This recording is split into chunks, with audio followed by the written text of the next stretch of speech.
and welcome back to Shock and Awe, the double feature podcast that celebrates all movies from the sublime to the suspicious. As always, I'm Lindsay Watkins, and this week we're going to be looking at all the pretty colours, music, and movement. In essence, pure cinema, with a double of Walt Disney's Fantasia and Steven Spielberg's Close Encounters of the Third Kind. And I'm actually now just realizing that these are both two of my reference points as for movies or makers as a kid. So this is going to be a huge double in more ways than one. And here with me, I have the writer and the pro. First up is writer Hayden Gilbert. Hey, how's it going? Hello, Lindsay. So good to be back. I wanted to let you know, prior to being paid to be on podcasts, I was a cartographer. So, It's a lie. It's a lie. See, with that poster behind you, because you're in Texas, where you have actual cowboy there, I was like, that could actually be accurate. I do have the map of all of the territories and pathways taken in Lonesome Dove over here, but that's the only map I own. Oh, that is the most nerdiest thing I've ever heard, and I love it. I want one. And also, as well with me, because I had to get in, of course, well, actually, he's the one who suggested it, so this is pretty much Hayden's, and Daniel Epler, the host of Cobwebs brainchild. Hey, how's it going? Hi, Lindsay. Oh, I'm doing really good. Talking to you live from my basement. Reason I'm in my basement is because the upstairs is a mess. I'm building a giant dirt mound. It's just a total disaster, but it's worth it. So just wait till it's finished. I'll post pics, I want to see that, because I've heard that the best way to do it is actually just to throw dirt through the window. Is that correct? That's what I'm doing. Yeah. The neighbors are giving me weird looks. I don't know why. Yeah. But they can mind their own business. They can. Just keep them at bay. Tell them it means something. This means something. I just want to know what's going on. Yeah, I have been building things out of my massive piles of mashed potato, which I don't even like mashed potato. But I've just been building things, mostly circus tents, because I just suddenly, this was a big, we get into it, a big moment of, oh shit, this is The Simpsons. Mom, I think I'll have some wine. Mike? Yes, homie? That's it! You people have stood in my way long enough! I'm going to clown college! I don't think any of us expected him to say that. Because I had seen that reference first. But yeah, masses of just mashed potatoes around the house. Well, you guys have got dirt in your houses, mashed potatoes. I think I don't have anything comparable. I'm trying to think of a Fantasia reference. You got just water everywhere. You just my house is flooded. Yeah, your house is flooded. My house is flooded. These damn brooms. That's disgusting, man. You need to clean your place up. You do. Yeah, for real. So thank you so much for coming on, and thanks so much for just suggesting this double. I was literally looking at my phone when I got up in the morning and then going, Fantasia, Close Encounters. And I started going through the plot of Close Encounters. I was just kind of moving around the house, drinking coffee, going, yeah. And then suddenly it hit with the ending. I'm like, oh, fuck, this is genius. Well, the credit to the genius all goes to Hayden, because we were talking about Close Encounters and I was like, oh, I really want us to podcast about this together. Like, what should we do? And he suggested this as a double with Fantasia. And I did not know why it should be a double with Fantasia. I didn't know until I rewatched the movies this past week. And even then I'm still not sure I do know. So I'm very interested to hear from Hayden why this is a perfect double. Yes, Okay. Hayden. So in my memory, I was like, those would just go so well aesthetically and vibe-wise, because the battle of the bands at the end of Close Encounters always reminded me of the introduction of Fantasia. Whenever you're hearing, you're seeing lights and colors set to music. And so I was like, oh, that would be interesting. Rewatching Close Encounters, paying more attention to it now, thematically, there is another Disney movie that would make a more appropriate double feature. But yeah, I know exactly what it is. Yeah. We'll get into it, but I think we will. Yeah, we'll get into it. No, this was absolutely amazing and amazing to watch because I hadn't seen Close Encounters for a few years. So I think I remember the main scenes, the mashed potatoes and the Battle of the Bands, but I completely forgot about the construction of the mountain in the middle of the living room and just the chaos and like Dreyfuss is kind of trying to do it, being insane and trying to tell everyone he's not insane. And it's just, I'm just like, oh, that's a lot going on. Yeah, it's a really dark movie. Dan and I talked about it on the last episode we recorded together a little bit, just a little bit, but it's a darker movie than I had remembered. Oh yeah. Whenever I first watched it, yeah. And I will say, I really like this as a double. And I'm not of the opinion that like movies to be a double feature need to be really similar, have a lot of similar themes and blah, blah, blah. I don't think that. I know Lindsay doesn't think that. I think this is a really cool double. I do think there's a consistency of colors and lights and things like that. And it gave me the excuse to rewatch Fantasia, which I have not seen since my age was probably in single digits. So that was a really cool experience. Okay. Yeah, and with that, we might as well get into Fantasia because even though it is an anthology, there's actually a lot to unpack in this, which more than the pretty colors, and there is so much. Oh my God, this movie's so good looking. But yeah, we're going to get into Fantasia. Okay, so I'd like to imagine the curtains are opening. Might as well watching both these movies in 70mm because why not? Imagine that. Just y'all come over. Hey, y'all come over. Bring a 70mm projector. Let's just watch it in my living room. Yes. Oh, in the back. Yeah. yeah. I'll dust off my 70mm projector. Gotta get it out of the closet. Yeah. Okay. Cool. Excellent. Thank you. I knew you had one, Daniel. And yeah. Okay. So Hayden, what is going to be your trailer for Fantasia? Right. My trailer for Fantasia. I thought about this a little bit because it kind of came to me pretty quickly. What with the beautiful imagery, the beautiful classical music, and the creation of the universe, I decided on Terrence Malick's Voyage of Time. The past. The present. The future. Experience the unfolding of time.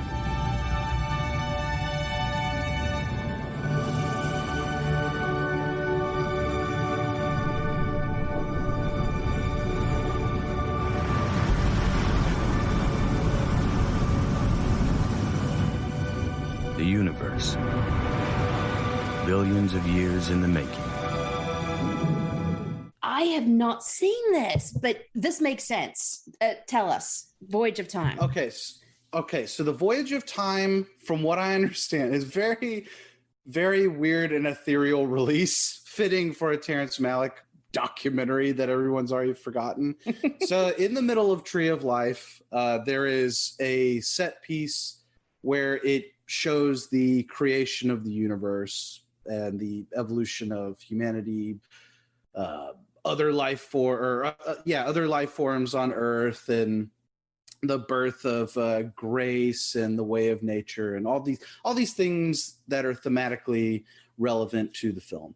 And I guess he and the team shot a lot of footage for that, and decided he went through that experimental period where he was making like To the Wonder, Song to Song, Night of Cups and all that. And in that period where he was making more movies than he's ever made in his entire career, he decided to edit a bunch of that footage together into a documentary that was released in 3 formats, one of which was narrated by Brad Pitt, one of which was narrated by Cate Blanchett, I believe. And then the third had no narration at all, was just scored with classical music and had sound effects, and was really short. It was like 45 minutes long. Me and my friends bought tickets to whichever one was playing in Houston. The only one available happened to be that third one. So I don't know what the others are like because they've never been released on home video. I don't think so, but it was a really, really moving experience because you just see, a lot of people criticize Terrence Malick for being like wallpaper, Artsy-fartsy. like really, yeah, very pretentious, really pretty wallpaper, and not much else. But man, I really like him. I really like his work, and it was really moving in a strangely, in a strange way that kind of put me on my toes, because I wasn't expecting it. But I think it would make a really great trailer for in front of Fantasia. Might not be great whenever you edit it in because it's just classical music, but Yeah, who wants to listen to classical music? I know. Right? Yeah, it's not like That stuff's never gonna stand doing the a whole test of time. feature that is just classical music. you don't really get a good idea of what it looks of it from just the music, though. But it's a really cool trailer and really cool little documentary that I guess no one's ever gonna be able to see. But who knows? Maybe the Criterion will put it out eventually. Yeah, I don't know. This period in Terrence Malick's career is fascinating because he went from making a movie to every decade, and it was always this big event when he was bringing out a movie. I remember when Thin Red Line came out, it was like a huge deal. He's made a movie. It was like his first in like 15 years. And then you get Tree of Life, and then all of a sudden it's like every other year you're getting a movie such as Nathan Jones's favorite movie, New World. Sorry, he's used that twice as a trailer, so I like to mock him, tease him about it. Though I think I've done a great trailer, though. It is a great trailer. Like, let not America go wrong in our first hour. I'm like, ooh, yeah, ooh. it shivers. And then Colin Farrell's eyebrows, it's all there. But it is just absolutely fascinating, and he just comes up with these very weird movies. Like I remember walking past someone at a film festival and just hearing, oh my God, his new movie is pretty much a perfume commercial. Yeah, this sounds absolutely amazing because I have not seen it. I think when you were talking about it, I'm like, oh, I think I vaguely remember something about a documentary with gorgeous the imagery with Cate Blanchett narrating. But I'm going to have to see if I can track it down. Oh, I can rent it actually. So that is, I might have to do that. Yeah, Daniel, have you seen this? Yeah, so I've never seen a Terrence Malick movie, and I've heard Hayden talk about him on podcasts before. And I remember one time, Hayden, you said something like, you think you like Terrence Malick because you discovered him when you were getting into movies, and you think if you discovered him now, you wouldn't like him. So I kind of wonder, I don't know if there's any hope for me getting into Terrence Malick at this point. Badlands is probably your best bet, I think. That or Days of To Heaven. get in. Yeah. To get in.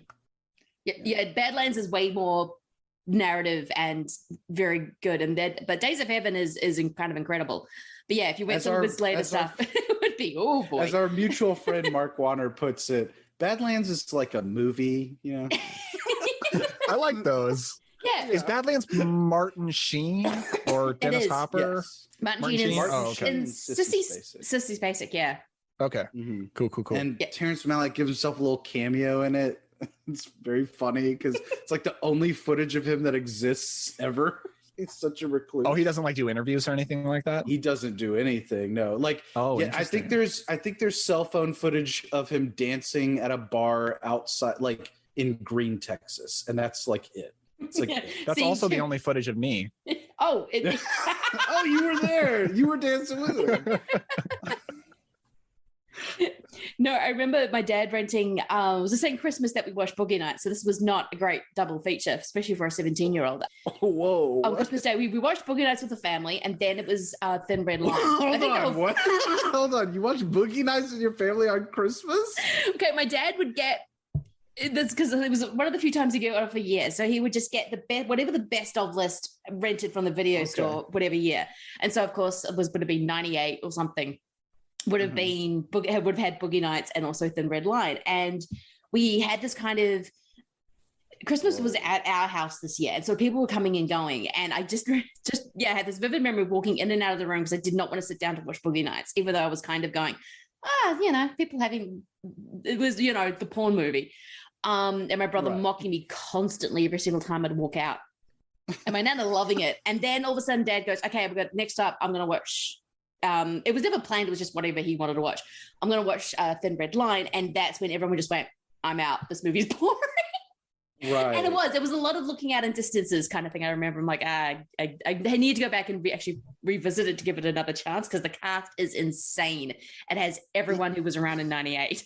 Even the cast that was cut out is insane. Like Yeah. you look at the actors who filmed hours and hours and hours, days of footage, and they're just completely missing. You're like, wow, Gary Oldman was once in this. George Clooney was cut to like 3 seconds. Yep. That's like Thor: Love and Thunder. Yes, when you see yes, Russell It's just Field. like Thor: Love and Thunder. Exactly. Oh God. I remember the first time I saw Thin Red Line, I was definitely not into it because I had just seen Saving Private Ryan and I was like, oh, this is a much better war movie. Thin Red Line, get out of here. And now much more appreciative of it. Yeah. Yeah, I think there was a bit of that as well. I think I'd kind of been numbed, especially by that opening scene of Private Ryan, and then you go watch the sort of very ethereal Thin Red Line, and you're Watch like, Jim Caviezel like hanging out with like natives and yeah, like putting his hand in water and just swimming, and you're like, what is this? this is not war. Where's the intestines? I specifically saw intestines in Saving Private Ryan. Stop talking about God and shoot somebody already. Exactly. Very fitting for what we're about to get into, kinda. Whoa. Daniel, what is going to be your trailer for Fantasia, which is the first movie we're doing? Okay, I'm going to do a thing with my trailers. I'm going to do a little bit of a switcheroo, Ooh, but yeah. with this movie, it is quite comparable to the second movie we're going to talk about. But I think of any movie I've ever seen, it's the most comparable movie to Fantasia, and that is Stanley Kubrick's 2001: A Space Odyssey. Oh my God. Which, of course, perfect. you have talked about on this podcast. Mhm. Dave, do you mind if I ask you a personal question? No, not at all. I've wondered whether you might be having some second thoughts about the mission.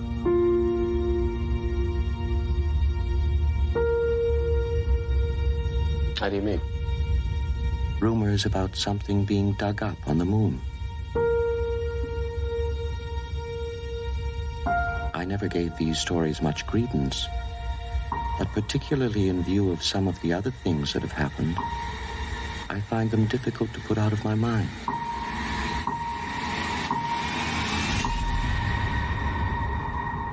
Open the pod bay doors, please, Hal. Open the pod bay doors, Hal. I'm sorry, Dave. I'm afraid I can't do that.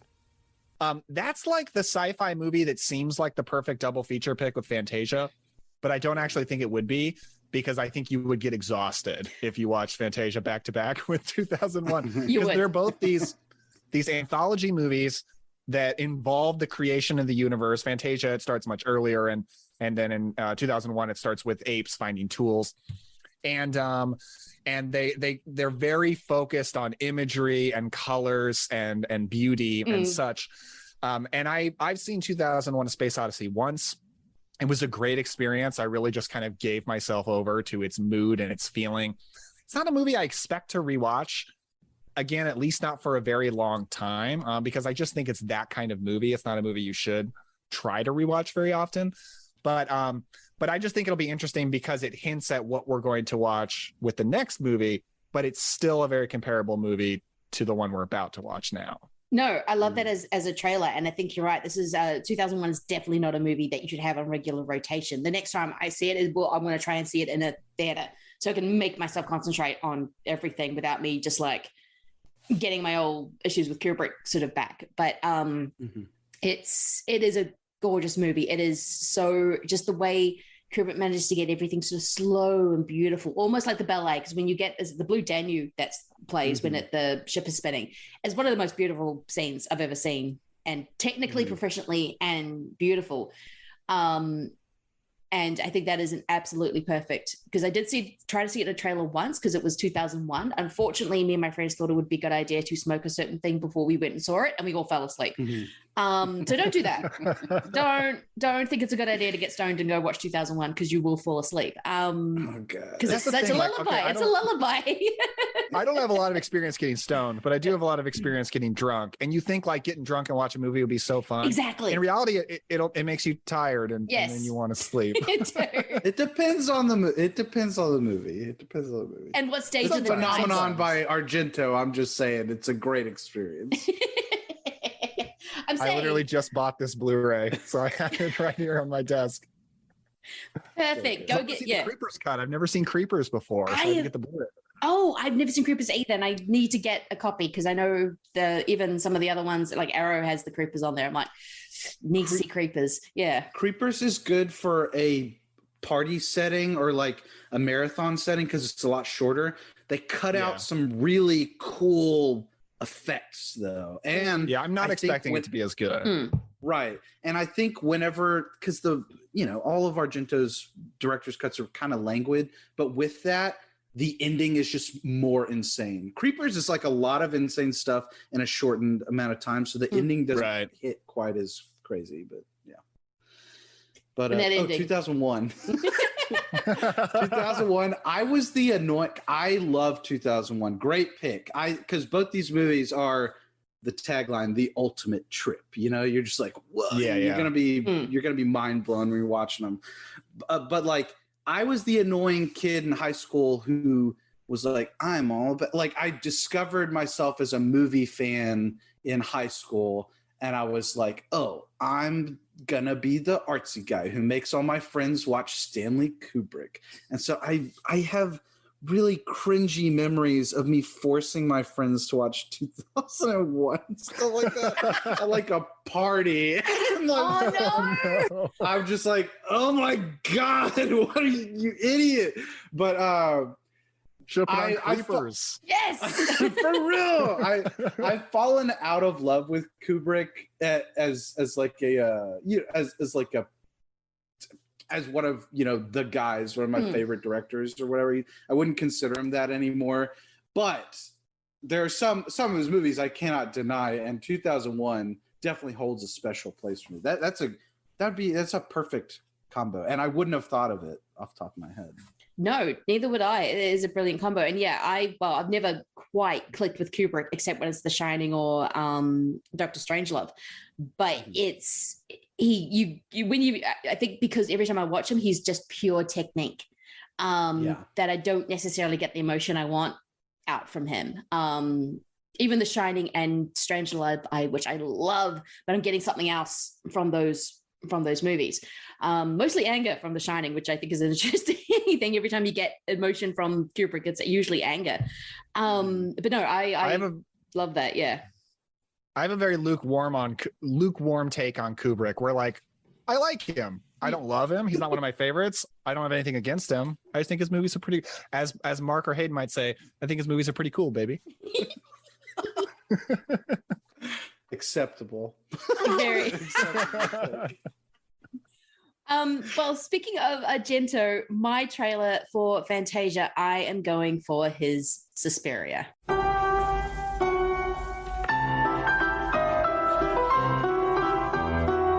Welcome to our academy. I'm Stana, one of the instructors. Nice to meet you. So, you moved in here?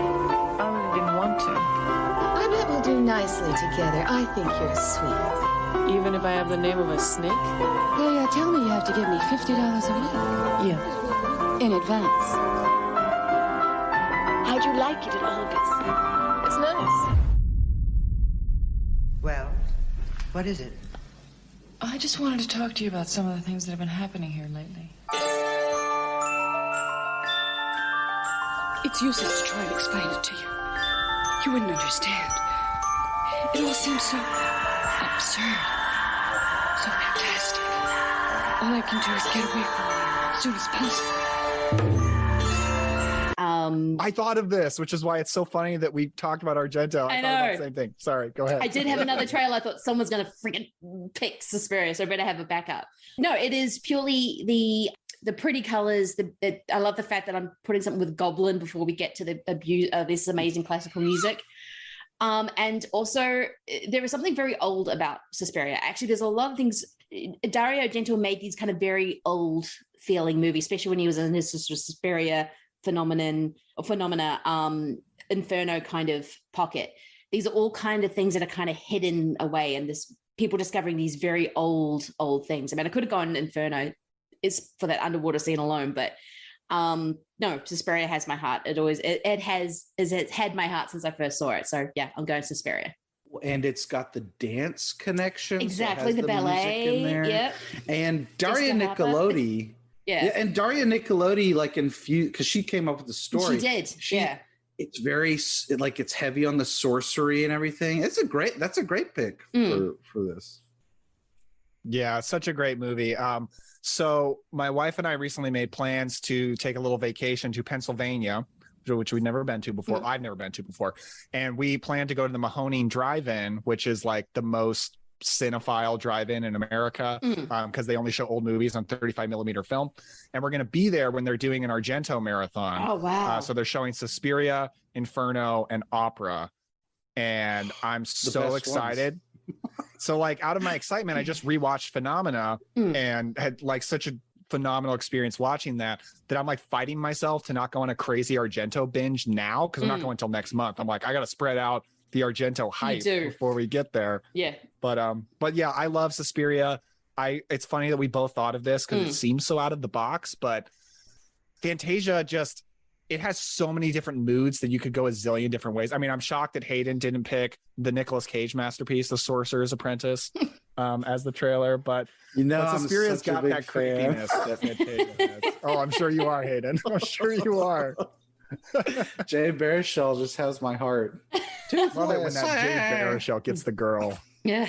Gives all nerds hope, doesn't it? Gives me hope for sure. Yeah.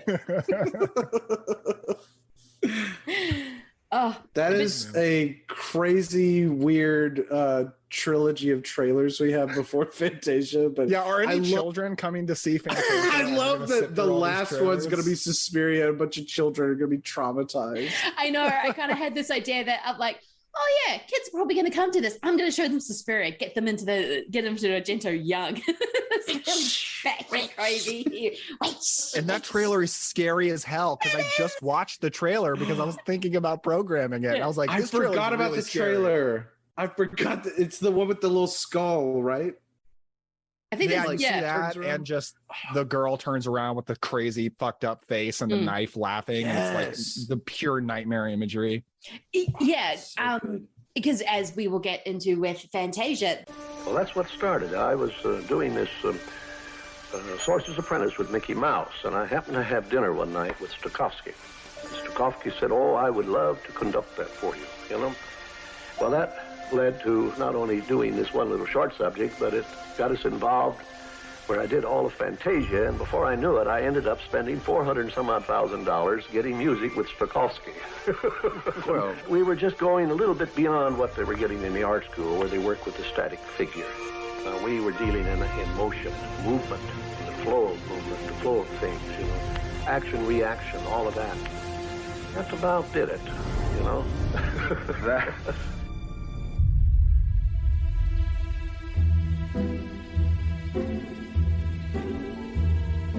What you're going to see are the designs and pictures and stories, music inspired in the minds and imaginations of a group of artists.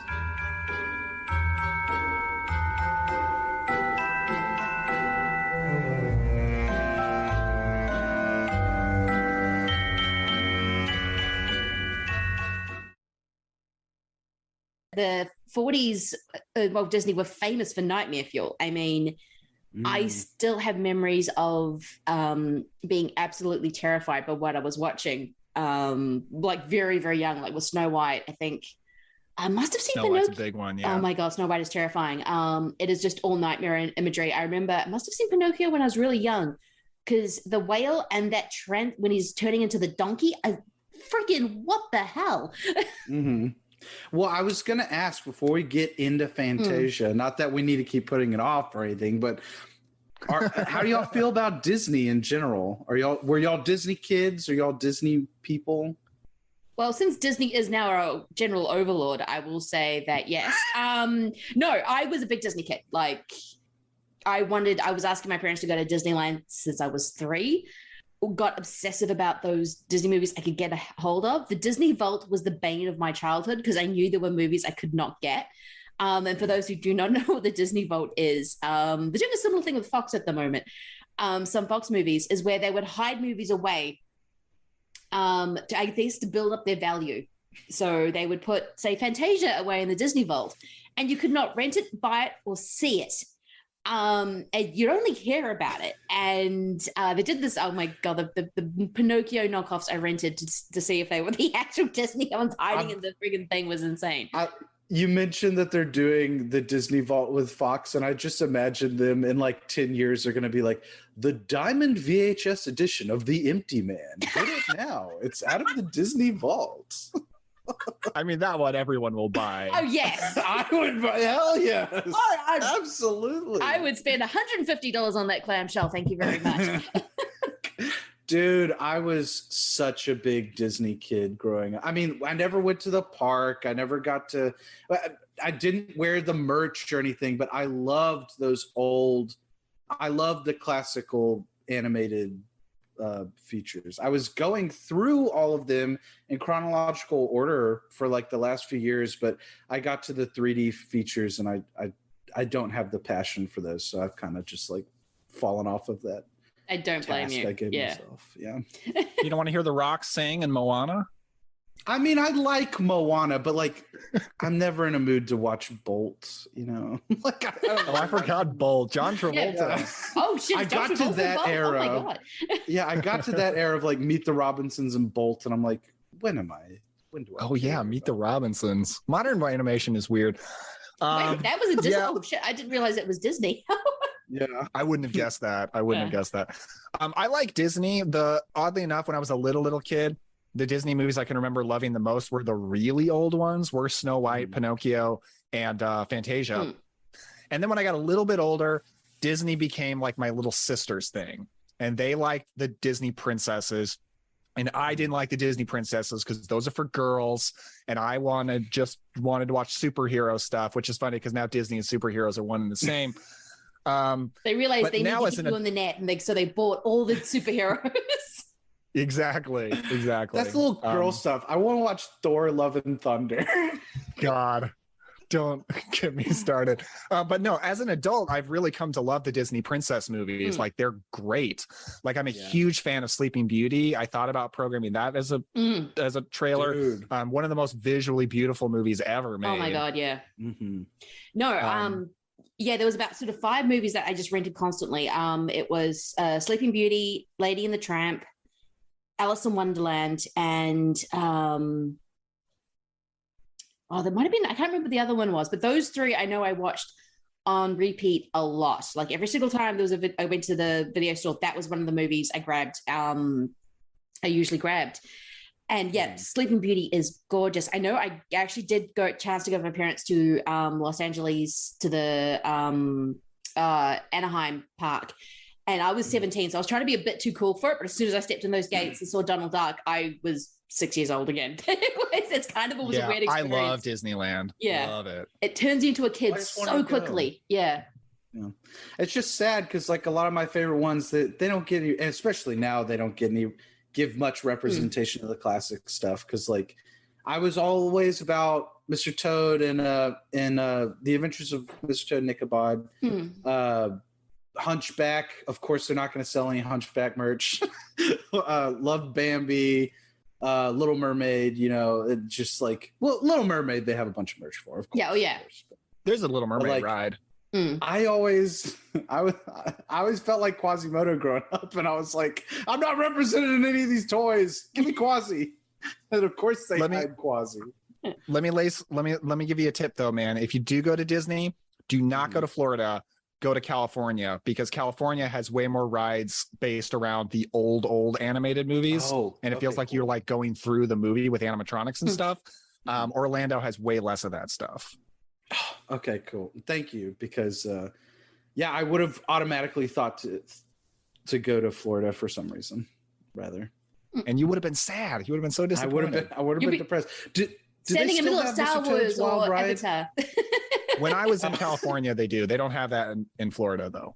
Okay, I've always wanted to go on Mr. Toad's Wild Ride because I hear you go to hell in it. So. You do. Yeah, it's crazy.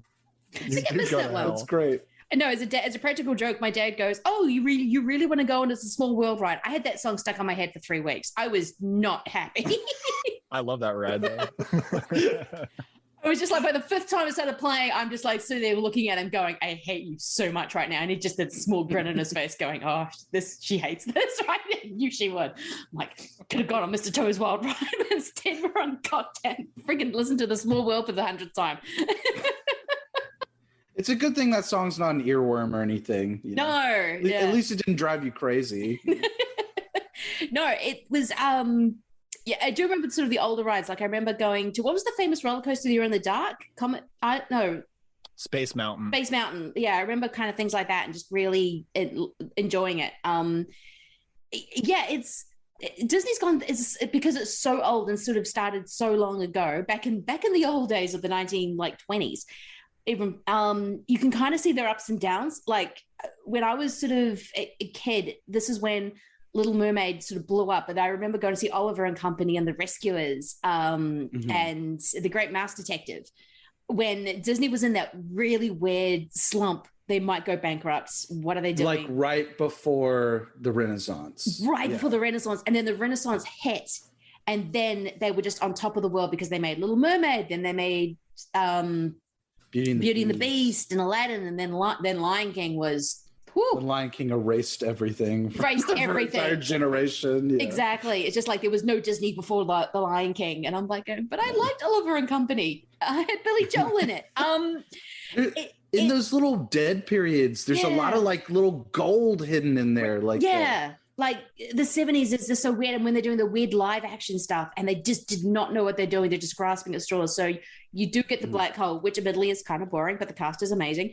And you do get Something Wicked Comes This Way, which by the way, still not on Disney Plus. You own that movie. Stop it. You have the friggin' Return to Oz on there. Put Something Wicked. It is. Bro, they have Mr. Boogedy and Bride of Boogedy. Yeah.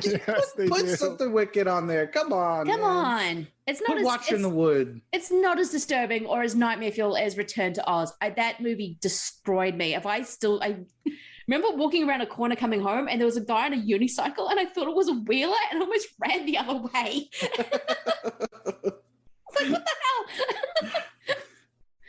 hell?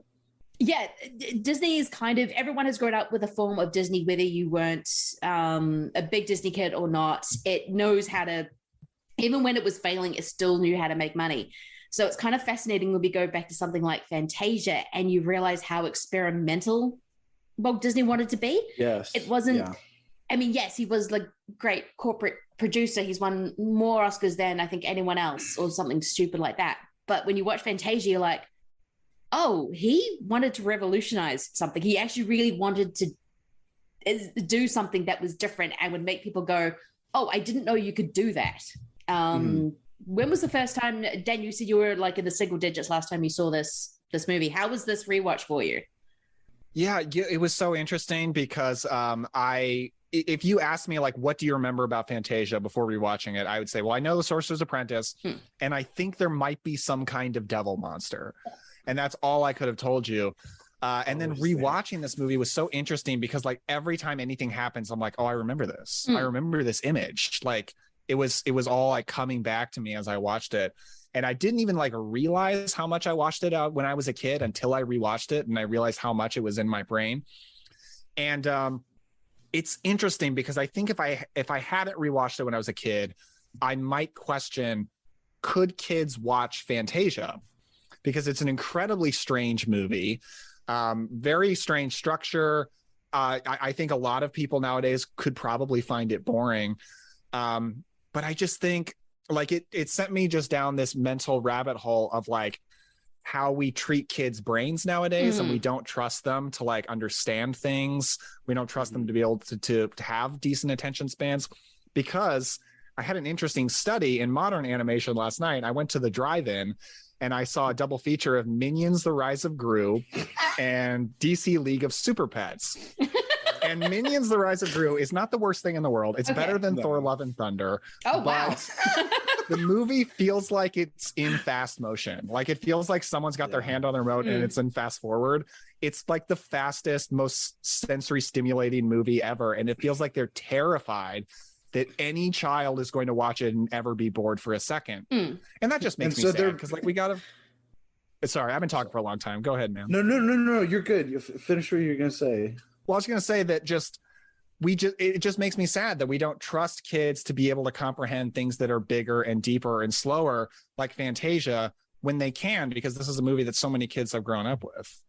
I completely agree with you, and I fear that. Because no movies like breathe anymore. They don't have any space to like, I think the guy on this movie, JB, they always say business. Like no movies have any business going on. And because everything is so quick to like get to the next thing. I have a fear that it's actually causing us and children to have less patience when like watching because we're just expecting everything to move this way. I notice it myself. And it's not just movies, it's everything. It's, picking up your phone every 20 minutes, check the same 3 apps for no reason. It's just constantly kind of stimulating yourself. So I completely agree with you because whenever I think back, I wasn't a special kid. I wasn't like any better than any other kid. I was just a normal kid and I loved Fantasia. And, exactly like you were saying, we don't give kids enough credit. Like I think that I would like to think a young enough kid would be able to sit down and still enjoy Fantasia and not be bored, but who knows? Yeah.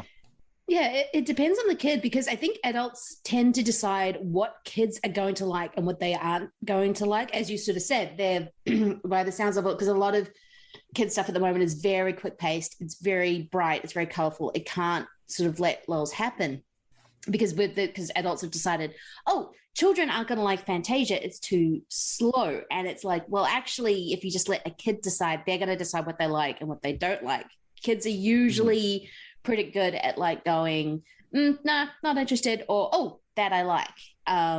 So I think, there needs to be sort of more letting the kid decide what they kind of want. Like one of my really good friends, little boy, Nicholas, every time he comes over, he knows we have the PlayStation and he knows that that's where the Disney Plus is. So as soon as they're then, he almost knows that he knows how to turn it on. You turn around, he's like already, I'm like, oh, okay.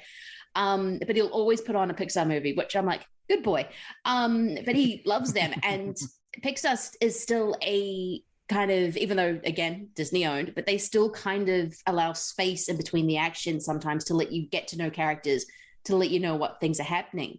And my goddaughter loves Snow White. It's one of her favorite movies, and I love that because Snow White can be considered very, very slow, even though it's one of the most beautiful things to look at.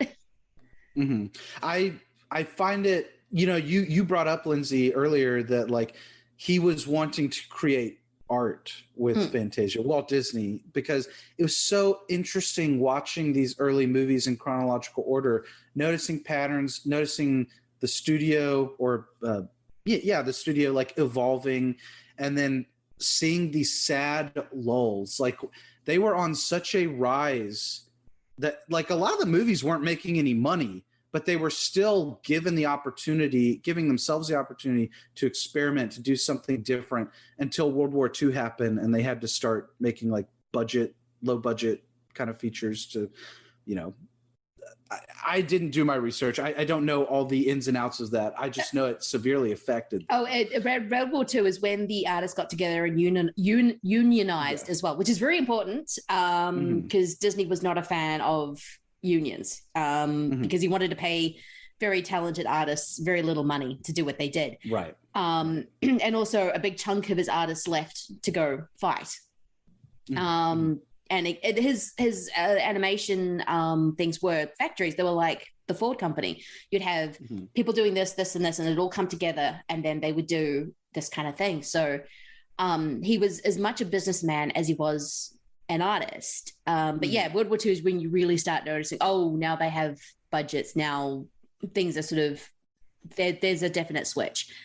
Yeah, and you got some cool stuff in there. You got them trying to do Fantasia again, but on a really low budget. I think it was like Melody Time and Make Mine Music. And I have a fondness for a few of those in those features. They're not as good as Fantasia, of course. They don't look as good, but they're interesting. I still love the Peter and the Wolf segment. I used to watch that daily as a little kid.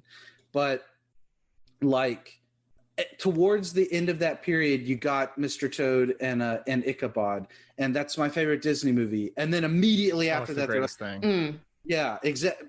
I completely could not agree more. And then immediately after that, they're like, okay, Cinderella. And I love Cinderella. I love what they did after that. I'm a little sad we didn't get more shorter, truncated adaptations of classic literature in like, little budget packs, because I love Ichabod and Mr. Toad. I felt like they finally hit some gold in there. But let's get the short Disney animated Young Goodman Brown or something like that. Yes. Oh my God. Yeah. Let's get Disney's Young Goodman Brown. I had a feeling that would press your black veil. Daniel, what is your favorite from this early era? Is it Fantasia, or do you have another one? Because there's some absolute stone cold classics that are you just watch them and like, how did they actually do that? Yeah, it's not Fantasia. It's Pinocchio for me. Pinocchio is incredible. It's a movie I watch it and I can't believe they made it, because it is very experimental. It's so dark, like bleak, so incredibly bleak, but in a way that is accessible. I liked it when I was a kid. I know tons of people do. It's very common to love Pinocchio as a child. That movie's awesome. I love it so much. I would have to go for Pinocchio as well, especially as I've gotten older. I appreciate the darkness in that movie. What about you? Oh, you've already said it's Ichabod. Even prior to Ichabod, because if we're just saying the first 5 before they went cheaper, so it would have been Snow White, Pinocchio, Fantasia, Dumbo, and Bambi. I think I'm gonna go Bambi. Bambi is one of my favorites. Wow. Actually, I forgot about Dumbo. Oh, it actually might be Dumbo. That was the fifth movie. I don't think I've seen Bambi since I was a kid. Yeah, I've not seen Bambi since I was a kid. Bambi and Dumbo are, because I remember watching, they have little special features for a lot of their animated movies. And I remember when I was watching them, I was watching the little features and doing my own little Google research or whatever. And it was interesting because they had it kind of mapped out where it was like Snow White was the experiment to see if a full-length animated feature could work, and it did. Pinocchio pushed animation to see if they could perfect the animation itself. They did. Fantasia was a new thing entirely. It was an experimental movie, basically. They succeeded at that, not financially, but they succeeded creatively. And then Dumbo isn't as spectacular animation wise, but the way people talked about it, it was more just to see how much emotion they could elicit from people. And that one worked, of course, because it's like waterworks every time we watch Dumbo.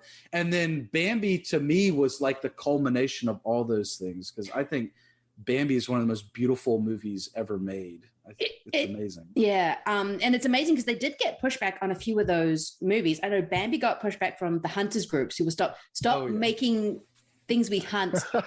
Stop making people empathize with deer. Stop it. Stop making us empathize with deer. Come on. Stop it. Don't be sad the fact that we shot Bambi's mother, because we do that. Yeah. Encourage the children to kill animals. Show them Cannibal Holocaust instead. Exactly.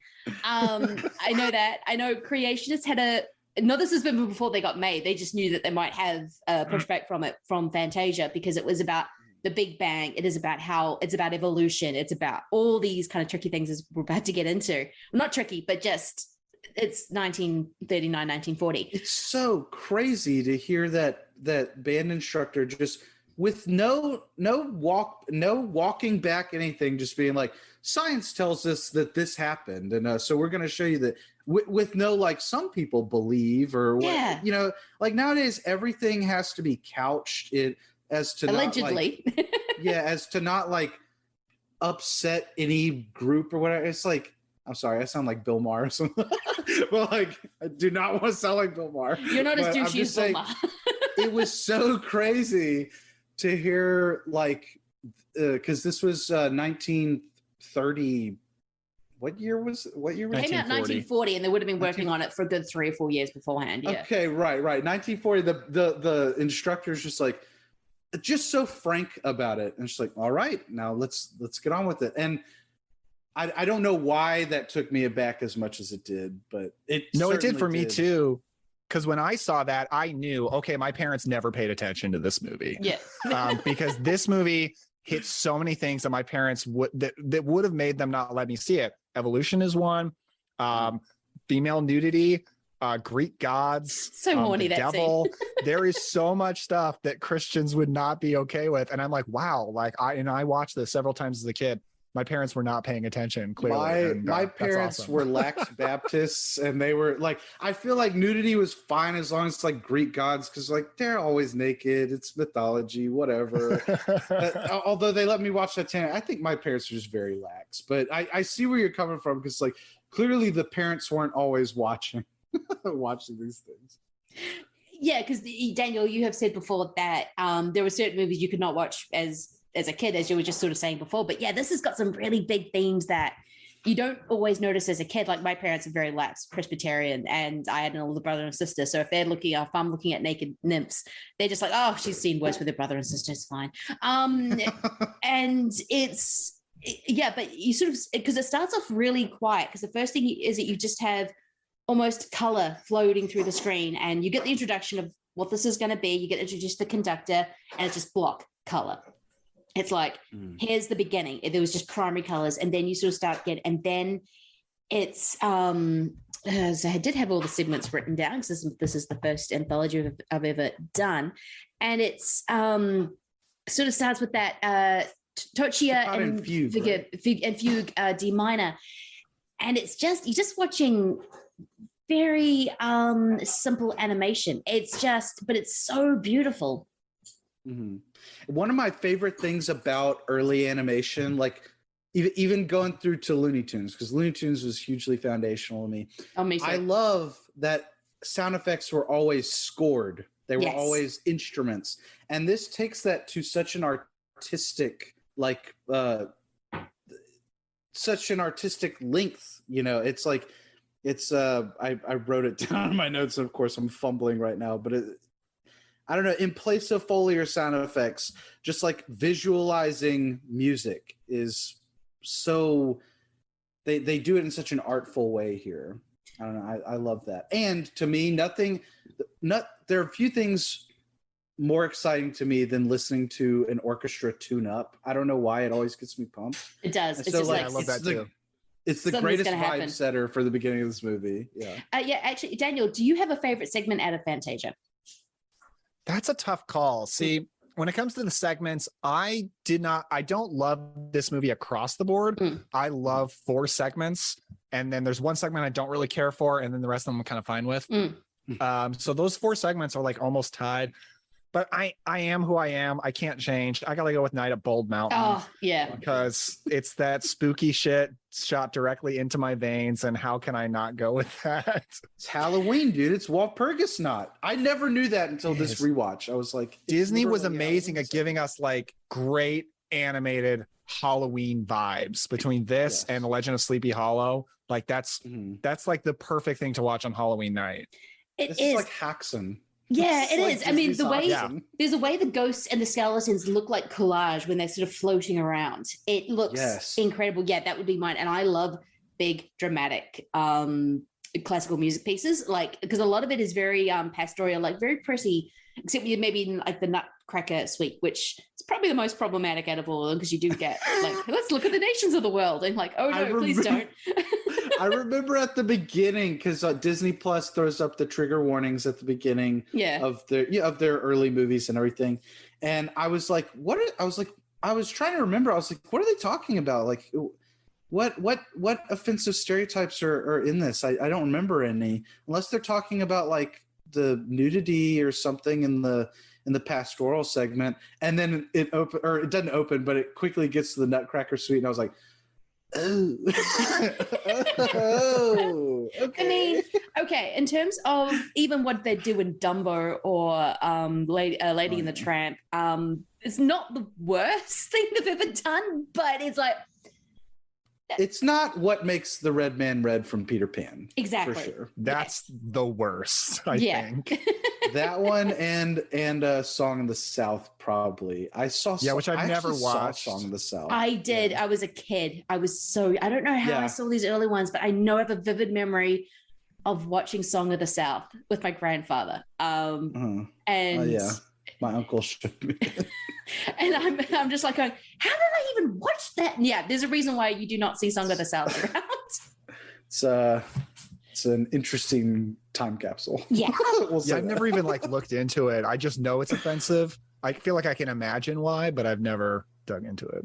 That poor actor had to keep going to premieres to be that character, and I'm just like, oh, you poor guy.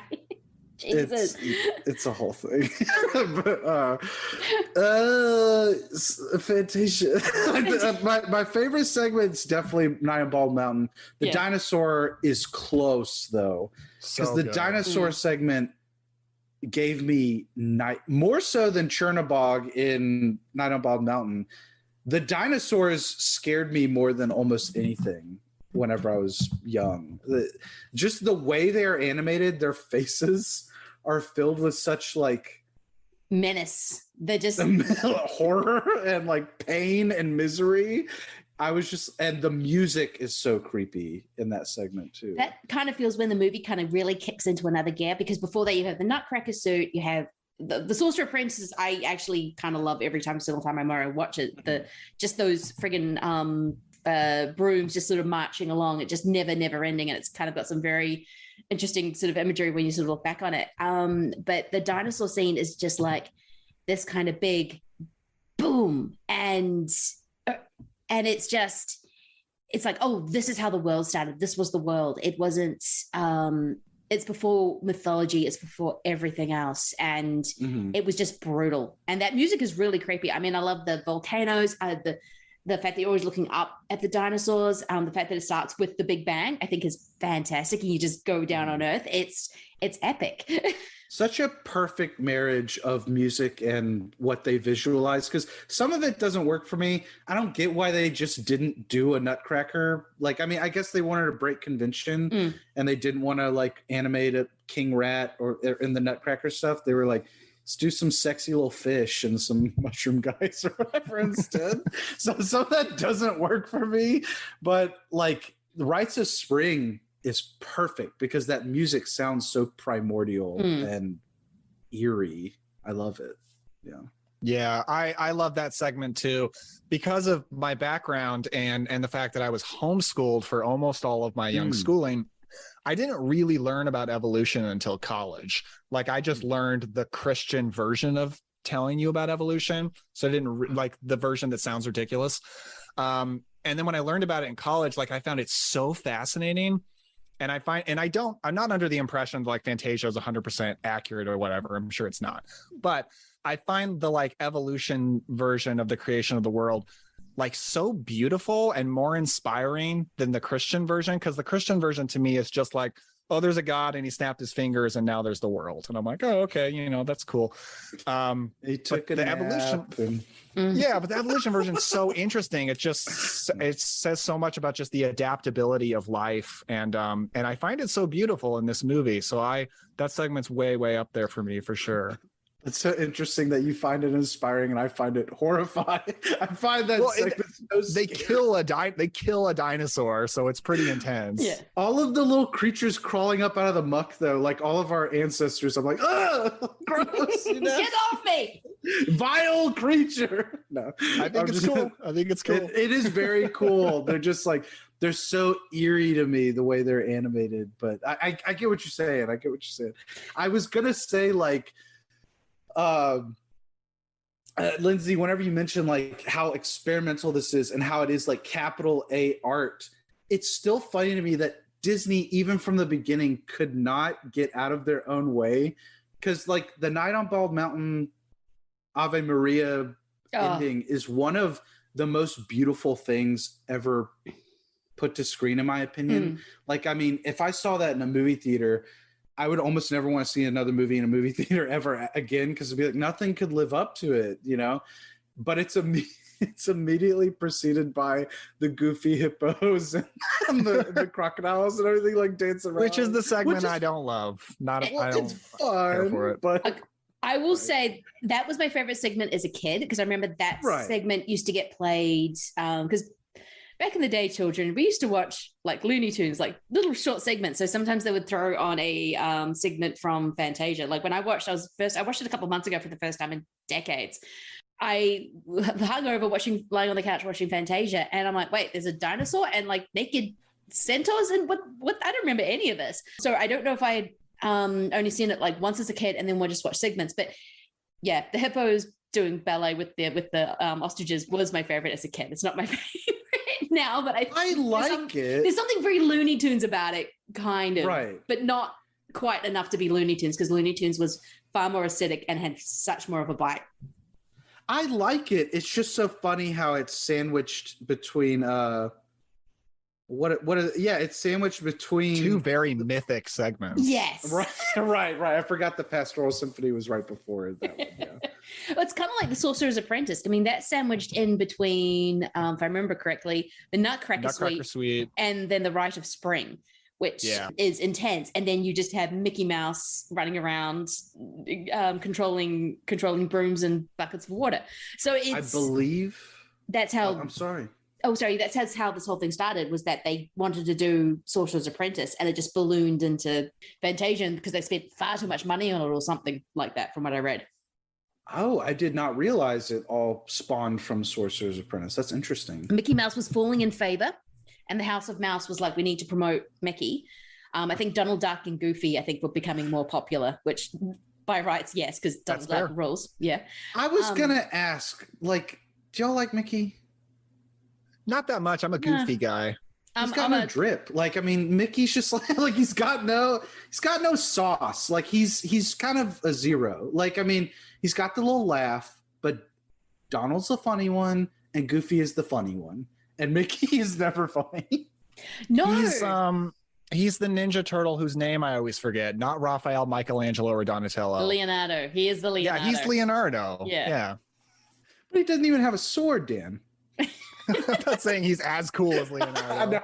I know. Mickey. I like the Ninja Turtles. I even defend the Michael Bay movies a little bit. I was never a big Ninja Turtles fan. I think the 80s are just like a huge blind spot in terms of like my enthusiasm. You know, like a lot of that stuff that is just beyond me. Although, wait, were Ninja Turtles 90s or 80s? I'm not even sure. Late 80s. I don't know. No. Okay. Okay. But yeah, I get what you're saying, though. He is like the straight man to Goofy and Donald, because, I mean, Donald and Goofy, they got all the personality. Mickey's just kind of there, you know? Yeah, I was always I'm a duck girl. I mean, I love Donald Duck and I love Daffy Duck from... my still favorite is friggin' hunting season, where they're just shooting Daffy Duck's face from 16 different sides. That's a masterpiece. Daffy's my boy, dude. Daffy is my boy. Daffy is amazing. And Goofy, I know Daffy. Yeah. I know Daffy and Bugs are Warner Brothers, but Goofy is the best impression to do. That's the most fun impression. That's true. Yuck. Yes. And also the Goofy movies kind of rule. Goofy movies good. Yeah. Pretty good. But yeah, so they kind of have a weird thing of sequences, which is what I'm coming to loving about anthologies in general, is that you don't know quite what you're going to get next. So to go from Rite of Spring even to the Pastoral Symphony, which is from this very intense, angry beginning of the world, and then you go to Greek mythology and you have unicorns flying around and naked centaurs being really horny. I mean, you literally have little naked butt baby cherubs riding on the back of baby Pegasuses over like a rainbow into a spring. Like it's it's so funny. I remember we had a party, not like your Christmas party, but like we had a big family get together, and I just needed to get away from the whole group. And I was like, I don't know. I just got overwhelmed by all the people. So I went inside and I was just watching Fantasia. And I specifically remember my dad's friends walking in on the Pastoral Symphony. I was like, y'all could have walked in on the Rites of Spring or something. There were just dinosaurs fighting, I swear. I was like, it's not a whole baby looking at me, looking at little naked cherubs or whatever. Like, I mean, come on. No, same thing happened to me when the last time I watched it, because I was sort of watching it sort of hungover. I was actually at my sister-in-law's place. They walk in just as that scene's happening, and they're just like, there's boobs. I went, yep. I was just about that hungover. The amount of boobs in this, Yeah. I was kind of surprised. I was like, huh. I did not expect that, because Disney has a very specific image. Even like when I was a kid, they were very clean cut. They kind of changed all these kind of fairy tales from being very dark into these kind of like Cinderella. Even Sleeping Beauty I love that movie, but it is this very kind of wholesome kind of look at it. So to watch Fantasia, I'm like, it's still the most wholesome thing of the piece, but it's still like, oh yeah, there's some definite fucking going on in this segment. Oh yeah. Yeah, I don't know if it makes me sound lame or not, but I love the Pastoral Symphony. It might be my second favorite. Yeah. I think it's so much fun. I didn't mean that as like a judgment on anyone. No, I know. The optics of my dad's friends walking around me watching it. But like, I love the Pastoral segment. Yeah. The Rites of Spring is super cool, and Sorcerer's Apprentice is iconic, and it's great, but I love the Pastoral Symphony. I love all the great Greek mythology of it. It's crazy horny, which I find very funny and entertaining. Hell yeah. Hell yeah. And it's just like, it's like the ultimate ideal view of nature. Like if you want to go outside and be in nature and for it to be as great as it could possibly be, like that's the Pastoral Symphony. Like everything is gorgeous in this. It's so beautiful. And just the unicorns and the Pegasus, I mean, when they're teaching the little babies to fly, but then it starts raining, it's kind of this, Fantasia is always going to remind you that you cannot control nature. Even when you think you can, something's going to happen when you can't. I mean, that is Bald Mountain, happens in Pastoral Symphony with the storm, and I just love the fact that Zeus is just dropping. The reason why he's dropping thunderbolts is because he keeps lying on them. He's throwing them off his bed. This movie is a better Zeus than Thor: Love and Thunder. I was just gonna ask you, Dan. Russell Crowe, Italian Russell Crowe. No, Greek Russell Crowe. Oh my God, when he started that Greek accent, Russell Crowe. I was like, no, what are you doing? Going for Greek. He's definitely going for Greek, but he's only pulling up Italian. He's like, yeah, I'm a I don't even know what it is. Oh my God. I said I did a Cobwebs episode recently with Jason the Argonauts, and Chris told me live on air that Russell Crowe's going to be in Thor: Love and Thunder as Zeus. And I was like, oh my God, that like tells me that this movie's going to have an element of gravitas that I didn't think it would have. And no, it doesn't. Yeah. It doesn't at all. It's very disappointing. Not announced. No, I do remember we were talking about something else with Matt, and I just happened to drop in. So how did you like the gravitas and Thor: Love and Thunder? And I just see Daniel shaking his head going, no. I don't know if y'all do y'all listen to Blank Check at all, the Blank Check podcast? For some reason, I never have. Off and on, yeah. You're good. You're good, Dan. But like, they had some guy on recently, and they were talking. It was not recently. It was a few months ago. They were talking about Thor: Love and Thunder coming out, and they were like, the Gore the God Butcher storyline is so dark. Those kids are gonna be so traumatized, and they were not kidding. Those kids are gonna be so traumatized. I can't believe that Christian Bale is playing this as a Shakespearean villain. And I was like, it's not gonna be any of that. You know, it's not gonna be any of that. No, and it wasn't. It was Make-A-Wish kind of thing at the end. Oh, I'm not going to get started. And Oh, I don't know. This is like the low key we complain about Thor: Love and Thunder podcast. It's our Trojan horse. We got to get it out of our system. Oh, I wrote down a few quotes because every time I rewatch this, I'm like, I'm gonna find the narrator boring. I'm gonna find this boring. I don't want to skip past him. But every time I kind of, huh? Oh, I'm glad you brought this up. The narrator. Because every time I'm like, this is the part where everybody's gonna check out. I'm gonna be grabbing my phone. I'm gonna be, not paying attention. I kind of like the guy.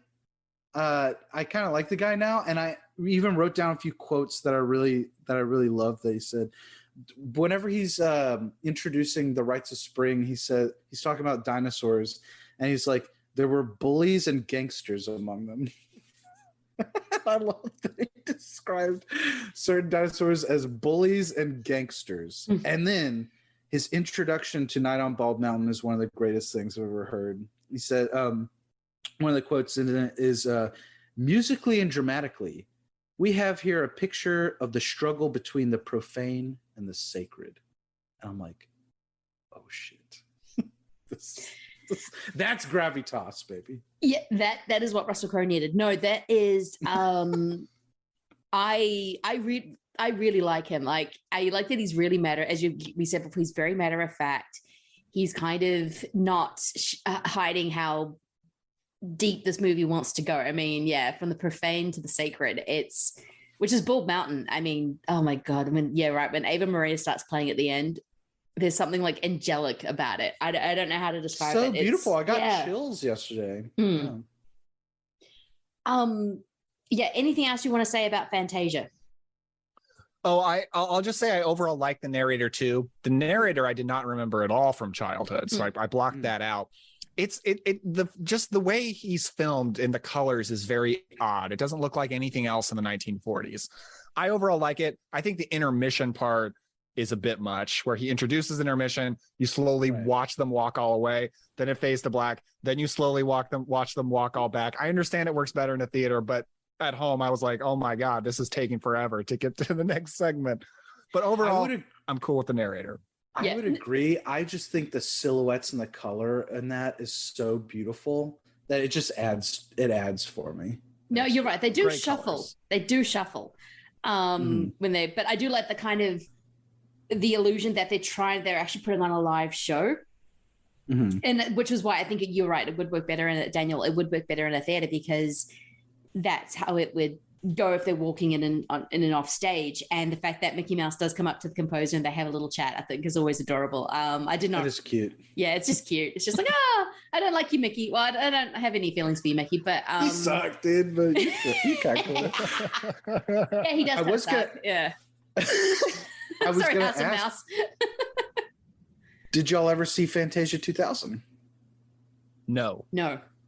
It's not very good, but it's interesting. I saw your Letterboxd review. It's interesting, and there's a few segments where you're like, okay, but overall, I don't think okay. I'm not normally a guy to say movies have to justify their existence. That one, I'm a little bit like, it didn't really justify its existence. Sure, but yeah. It's interesting. Doesn't it port over The Sorcerer's Apprentice, the same thing? Yeah.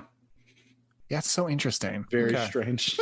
Imagine if Creep Show 2 had the crate in it, and then the rest of the segments were different. I think the whole thing is it's so difficult to see older Disney movies in theaters that ain't this was their chance to be like, oh, people can see Sorcerer's Apprentice on a theater screen again, so we'll just shove it in there. It's just so weird that it's just in there. And then they do Pomp and Circumstance, but it's you'll love this, Dan. It's Donald Duck as Noah, and he's ushering all the animals onto the ark. It's very weird. Okay. I kind of want to watch it now just for that. What the hell? Very strange. Very strange. Speaking of Russell Crowe, there's a jazz segment, which is neat. And the last one, which I forget the piece's name, is their Night on Bald Mountain, Ave Maria. But it's not as good, but it is really beautiful. It's like a forest fire. I think it's like a phoenix that's like a forest fire that destroys this forest, and this Mother Nature like bringing it back. It's really beautiful. It almost makes up for the rest of it being so what or like doesn't quite get there, but it's it's all right.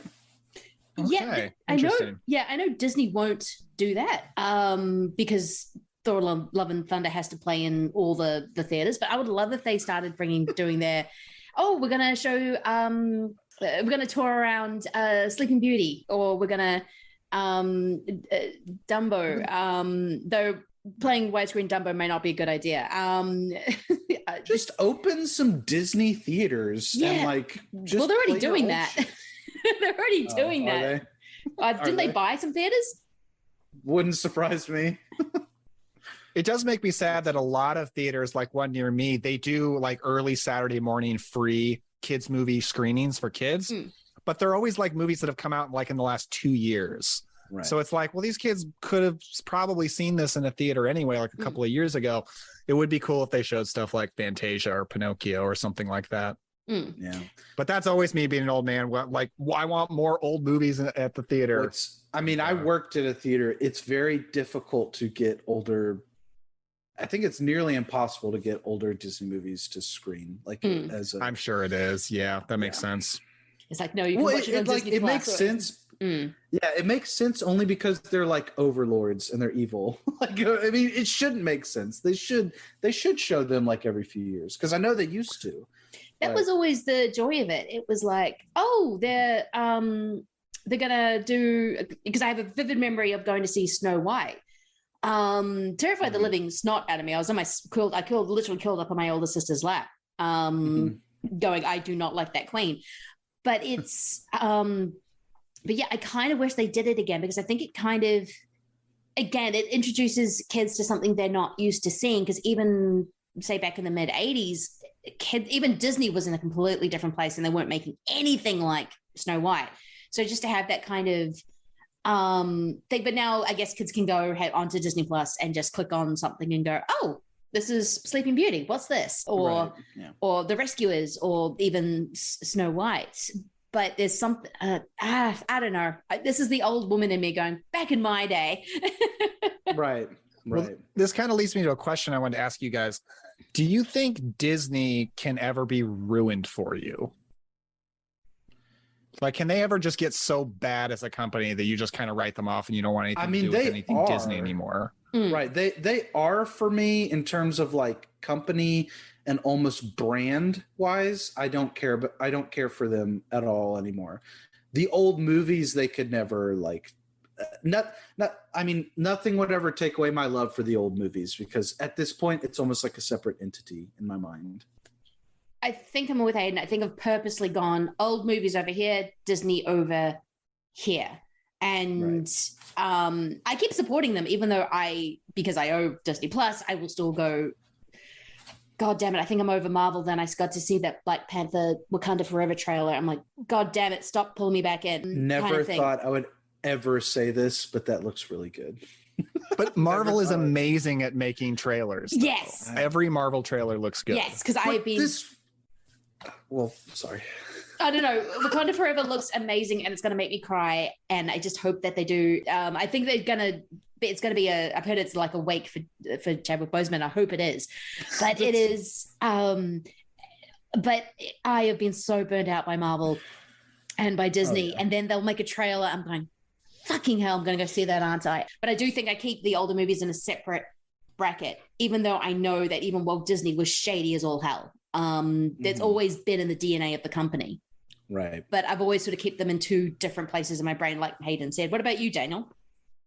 Yeah, you both make sense. I still love Disney. Like, I do love the old movies, and I love their iconography, and I love the parks. There really is something magical about Disney. You really do feel that when you're like at Disneyland. And they have such a grand, important place in film history. They pioneered so much. So I do love them. I never really even hated them, even in the modern era, until I watched Thor: Love and Thunder. It was like the movie that broke me, where I was like, fuck you guys.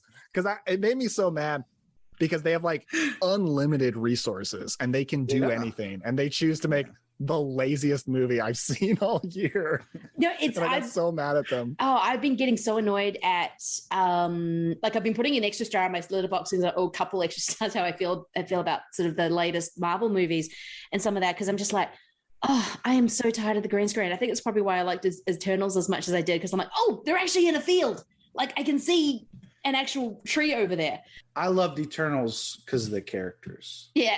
Wait, you loved Eternals, really? I loved Gilgamesh. I loved Dingo. I loved please tell me all the character names, Hayden, please. Right off the top of your head. Fastos. I love Fastos. I loved Kingo. That was his name. I love Kingo. I love Druig. Druig, I stand Druig, dude. He's the greatest. I can't tell Icarus, how serious this is. I think Icarus, he's actually Icarus correct. Is the name. Yeah. And the others are I'm Susan. I loved Susan. No, I just did not love. So like, I have not been on the Marvel train for quite a while. I don't think I've liked any of their movies in quite some time, but I liked Endgame. Do you like every time they announce their first openly gay character and then that character gets 2 seconds of screen time? Well, that's just Disney. My favorite thing is Disney is always like, our first openly gay character. It's like the 54th time this our first. Like, you guys are forgetting Flower. He was a king. How are you forgetting the skunk from Bambi? Like, I mean, he was there from the beginning. Like, come on. soulless company. But no, whatever, they'll be like, oh, these are our first. Now their thing is they just make the parents of a supporting character gay, and they can just they're only in there for like 3 seconds, kill them off or something, and then they can cut them out for the Chinese market. I love that they announced in Endgame there's gonna be the first openly gay character in Marvel, and it was just one of the Russos. Is the director just in a therapy session? Oh man, like my boyfriend, my gay boyfriend, he disappeared or whatever, and then it's like, oh, that was it. that was the character. That guy. What happened in Star Wars? Oh, we have our first openly gay character in Star Wars. Way in the background, they're out of focus. Out of focus. You kind of see them kissing. It's just like, what? It's so cynical. It's crazy. But yeah, no, I'm not a big Marvel fan. I told Dan, I just love that the Wakanda Forever trailer wants to make me cry more than make me laugh. That's new for me. But now I'm thinking about it. Yeah. Well, now I'm thinking about it. They probably did that for even the Thor Love and Thunder trailer, I would imagine was more dramatic than the actual movie. So I don't know. Not much, but it looked like a decent comedy, but it's not. Okay. It's not decent or a comedy.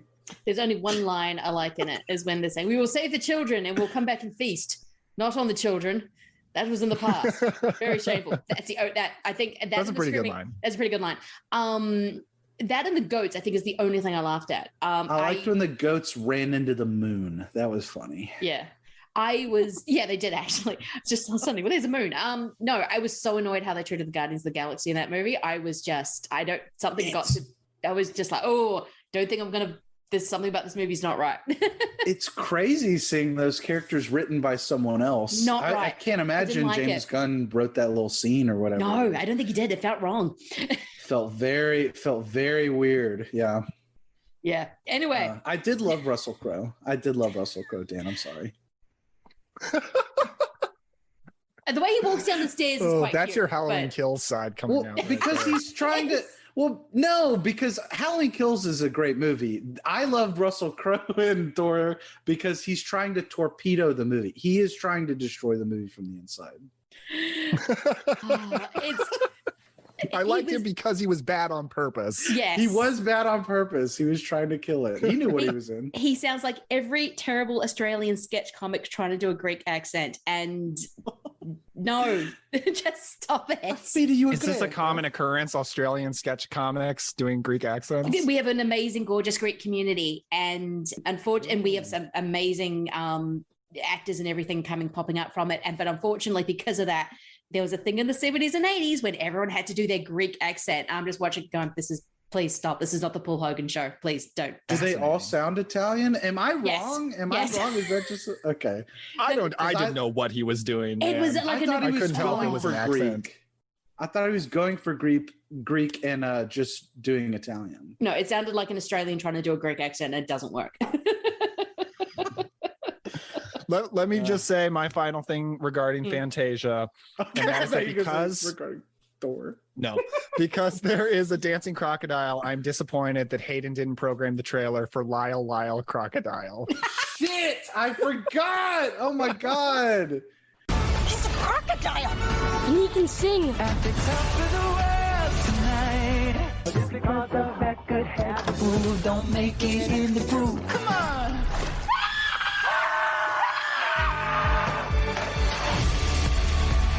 There's a crocodile in the house. Oh, hello. You must be the new tenants. Actor P. Valenti at your service. I see you've met my crocodile. He's an extraordinary talent. His name is Lyle. Dude, so when I saw Minions: The Rise of Gru, separate of Dan, the trailer pack for that for in front of Minions was insane. I saw I vaguely remember Lyle Crocodile, the little books. I vaguely remember those. Yeah. Had no idea they start a Javier Bardem with a goofy mustache kind of character or whatever. And it just looks like Paddington, but with the singing crocodile. That was wonderful. You know what, Lindsay? I'm sorry, we're dropping the trailer right here. No, I'm kidding. Well, yeah, no, I didn't even know what this was. I'm looking at it going, why is Javier Bardem in this movie and he's got a mustache? He's freaking out there at the drive-in watching that trailer. I could not believe my eyes. It was so. I love how real movies are just fake movies now. Like every movie nowadays is the movie that would play on the background in another movie. It really is. I'm looking at this crocodile going, what the? Yeah, that I'm just dropping that trailer in right there as a special bonus because I don't know what this is. It's like one step removed from the Cheddar Goblin or something, but in real life. For real. Oh, oh my god! It's like when I saw the trailer to Undercover Pigeon or whatever that thing was with Will Smith. Oh, I was like, I did not. I still don't think that's a real movie, by the way. I think it was just called Spy. Yeah, it was here's an animated spy movie with Will Smith, and I'm like, okay, cool, but oh no, they're pigeons the whole time. Spies in disguise, guys. Spies in disguise. Oh, okay. My bad. Yeah. Spy is like Eddie Murphy, isn't it? Yeah. Undercover Pigeon's a way better name. At least it's honest. At least it's honest about what it is. Because remember the trailer buries the lead, and all of a sudden it's pigeons. I'm like going, this is not a real movie. I'm sorry. No wonder Will Smith lost it. He hasn't been in a real movie in 10 years. I don't know. He won an Oscar for one last year. He did. I didn't see the movie, so I can't confirm exactly. it's real. But I can't confirm it's real either, but apparently won an Oscar for it after assaulting Chris Rock on stage. I'm just like, what the hell? I will never stop talking about it. I know everybody's over that now. I'm still amazed that happened. And I saw it live. I never get to see crazy stuff like that live. I love whenever a millionaire celebrity comes out and says, I'm still traumatized that I witnessed that. From and the I'm still actual in therapy violence that happened. Yeah. I'm so glad you've endured hardship now. Yes. God, I remember my boss was defending him, and she was like, look, celebrities are under a lot of pressure that we wouldn't understand. And I'm like, shut up. Shut up. Oh my God. It was kind of the ultimate brat move at a place where everyone's trying. I don't know. It was, I got to see it live, which I never watched the Oscars. I don't know why I was even watching it then. Kismet. And I was just like, what? I'm sorry, what the fuck just happened? And because I'm so used to replays now, I'm like, are they going to show this? What? It was insane. And then he gives the most unhinged, crazy person acceptance speech I've ever heard in my life. And they kept cutting to the logo because one of the Williams sisters, she had a nip slip or something. But they kept cutting to the logo, and I was like, is Will Smith about to just go crazy? And they're like, oh, cut from it. I had no idea what was going on. I was like, because he was just bawling. and talking about how the devil made him slap Chris Rock, and I was like, what is happening? That's because he really wanted to give the Oscar to The Conjuring. The Devil Made Me Do It. An Oscar-worthy movie. Hey, John Noble did deserve an Oscar for that. He's great. I've been kind of thinking about watching that movie lately because I just rewatched Annabelle Comes Home, and I was like, that movie's a little better than I thought it was. Maybe I'm going to give The Conjuring 3 a chance. No, it's not. It's You're talking to a lover here. Yeah, I just thought even Patrick Wilson and Farmiga looked even a little lost in that movie. Like, what are we doing? Well, we'll litigate this another time because I really love it. We will. We'll litigate Conjuring. I need to watch it again because it was I watched that and I think Quiet Place 2 on the same day, and I think I was just not in the right headspace for either of them. Yeah. Lindsay, I have a very stupid, ugly American question for you. Yep. Have you gone to the Hobbit sets? The Shire sets? I live 45 minutes away from the Hobbit set. Oh, I'm so jealous. That's so cool. I'm so jealous. Yeah, it's so really pretty. I feel sorry for that farmer who had to give some of his farmland up because people just kept coming to his farm. He's like, what the fuck is this? Before they I know it's beautiful, now leave. I know it's beautiful, now leave me, please. Yes. But he's making probably a whole bunch of money off it, which is great. It's so weird that area was known for like horses and really dodgy ass people, and now it's like this mecca for like tourism. Of like put the tourist center, they've made into like a shire house, and I'm just looking at this place going, this is wigging me out. That is the most commentary I got from Thor Love and Thunder was, I assume the Asgard as a tourist attraction is about the Lord of the Rings stuff. Yeah, because I think that segment was filmed in New Zealand. I think they did go to New Zealand for the Asgard stuff. And that makes me sad because I'm a huge Lord of the Rings fan, and I would be one of those tourists, just like, but you know. Where's the Hobbit? You're like in my hometown going, where's the Hobbit? And you're like in my hometown, which is kind of near it. Everyone goes to like my hometown to go to Matamata, and I'm just like going, oh, those poor people, because Hamilton is not the New Zealand people think of. It's not the pretty landscapey place. It's a very industrial city. I'm just like, yeah, you have to go to Hamilton, poor bastard. But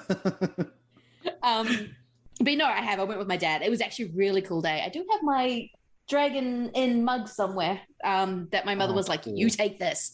My dad had an amazing habit of, he loved antiquing, so he'd just bring home this most ugliest, atrocious things, and my mother would let him keep it for like 3 years, and then she would just suddenly hide it.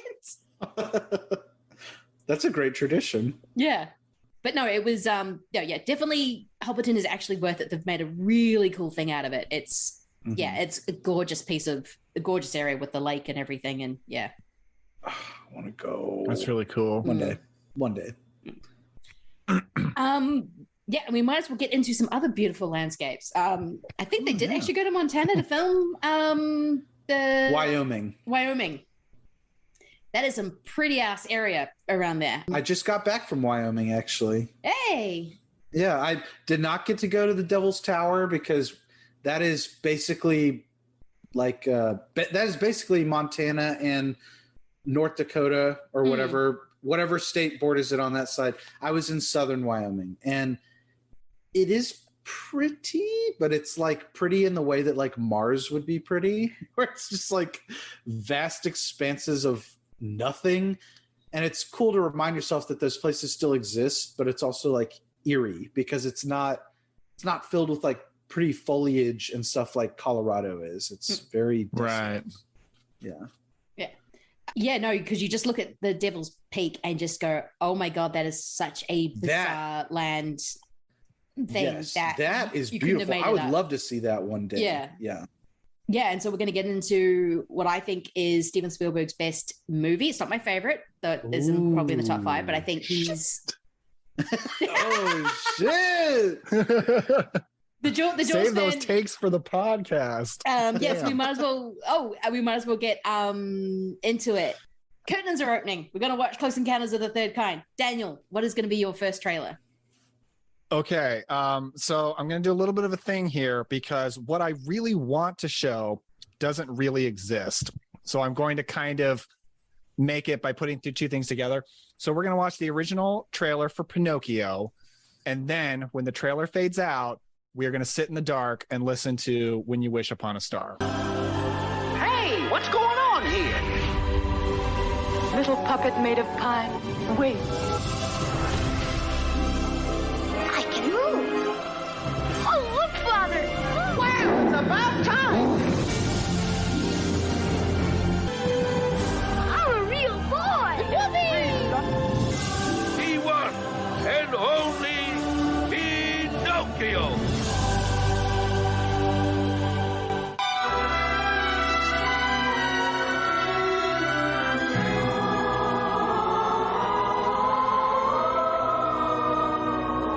When you wish upon a star, makes no difference who you are. Anything your heart desires will come to you. If your heart is in your dream, no request is too extreme.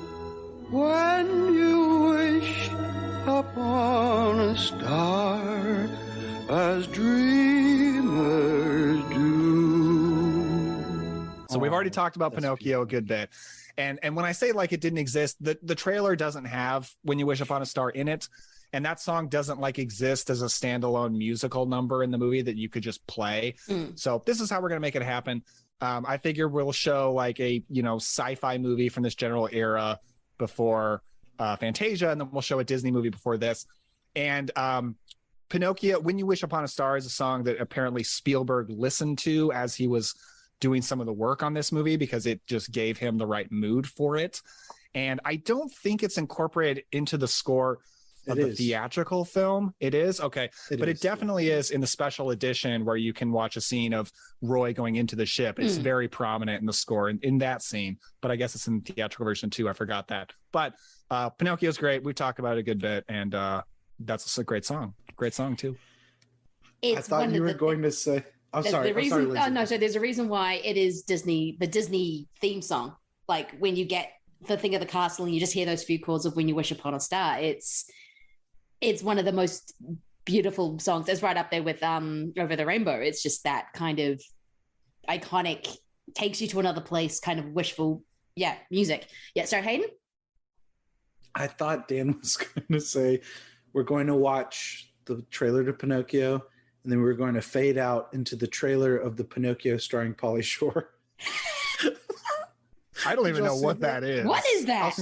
I'll send it to you. Hey, Lindsay, I'll send you a clip and you can drop it in here. It's one of the most... So now she has to put in the trailer for that and for Lyle Crocodile. I'm sorry. I think it came out this year. 3 Pinocchio movies are coming out this year. It's Guillermo's I know the Del Toro Disney one. live action and the Pauly Shore ripoff one. Yeah. There you go. Now, what should we name you? Maybe Leonardo. No, he'd grow up to be a turtle who only cares about pizza. I don't believe my eyes. Your name will be Pinocchio. Father, when can I leave to be on my own? I've got the whole world to see. You are too special. Link and I are cruising the mountain, bro, and we figure we's a little juice. I refuse to believe this is a real movie. Why are they playing it? And why is this being played in theaters in Australia? What? It's really bad. You need to hear. I will send you a clip specifically. It became sort of like a meme where Pauly Shore is like, Father, when do I get to be on my own? I've got the whole world to see. And it's like, that became like a meme. So, Dan, for some reason, I thought you were about to say that. I was going to be like, interesting choice. Of all the assumptions you could have made. Oh my God. Hey, this is pretty. You didn't even go to the Del Toro version first. Yeah, I'll be going to the Del Toro version. Oh, yes. Yeah. But no, that's beautiful because that's what we were alluding to earlier. Is there's definitely a stronger Disney connection than Fantasia. Pinocchio is name dropped in the movie, like he wants to take his family to see Pinocchio. The little alien looks like, he even spreads out his arms like Pinocchio. They incorporate "When You Wish Upon a Star" into the score, and thematically, it's such a beautiful, poignant little connection there. It's like, not only is, I don't know, I haven't thought about this at all. Not only could we see him being a real boy because he is opened to the answer to this great secret of the universe? Is he ascending in a way? I don't know. Well, I always thought he goes back to being a boy in this movie, but there you go. That's better than what I was saying. No, yours is much more prominent. Mine's much more snarky. He does go back to being a boy. You're right. It's just like, I adore this movie, and I love the fact you're playing Pinocchio with The Wish Upon the Star. I didn't get to watch the director's cut, which I'm dying to, because I've never seen Roy in the ship. It always felt wrong to me, so I've kind of avoided it, even though I own the 4K. It is wrong. It's interesting, Same. but it's not the right version. Yeah. I've never watched and Spielberg doesn't like it either. Yes. So, which is why he made a third cut later and cut it out. Yes. So what is different between because I've only ever seen the theatrical. What's different between the director's cut and the theatrical? I've never watched the director's cut. The director's cut apparently cuts out the scene of Roy going to the ship from the special edition, and it adds in additional scenes. So it's the longest version. I've never actually watched it, though. Yeah, I watched the theatrical, yeah. I would imagine it's probably more Balaban and Truffaut stuff.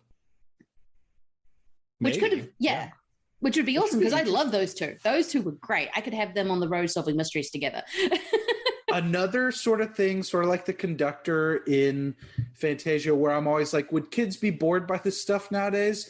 Because I never remember those scenes from growing up, whenever I saw this as a kid. But now they're like, not to say anything against the Roy Neary stuff, not to say anything against Richard Dreyfuss and his family, because it's the most emotionally affecting stuff in the movie. But I love the Bob Balaban, Truffaut, like crazy worldwide conspiracy stuff in this movie. My dude, you haven't even said your trailer yet. Yes. Oh. What is your trailer, Hayden? My dude, slow your roll. My trailer is a little movie for a little movie that came out in 2020 that I did not see in 2020 because I saw maybe 5 movies that year. But I came to it later and I was like, oh shit, that's definitely one of my favorite movies from that lost year of cinema. You know, I don't know if either one of y'all have seen it. It's called Vast of Night. This is WOTW Radio in Cayuga, New Mexico, and this is the news for the hour. Now, what would you like to tell us about yourself? I don't know. Well, aren't you like some big science girl? Tell me about science.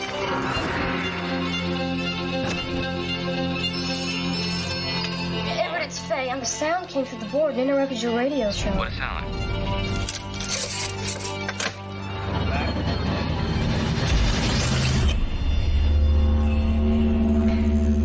What's going on, Everett? 718 here at WOTW. We got a sound we'd like to play that seems to be bouncing around the valley tonight. Yes, I have a story that might be helpful. I can tell you what's going on. The sound we heard out in the desert, it was coming from thousands of feet higher than anything could fly. Oh, yes. That is... You saw it? I have seen it. I really, really love that movie. Yeah. It's did you see it, Dan? Have you ever heard of it? Yes, I have. I've heard it's really good. Okay, yeah, it's a debut by this I don't know his name, but it's this debut by this guy, and it's got a really, really charming cast, a really great vibe.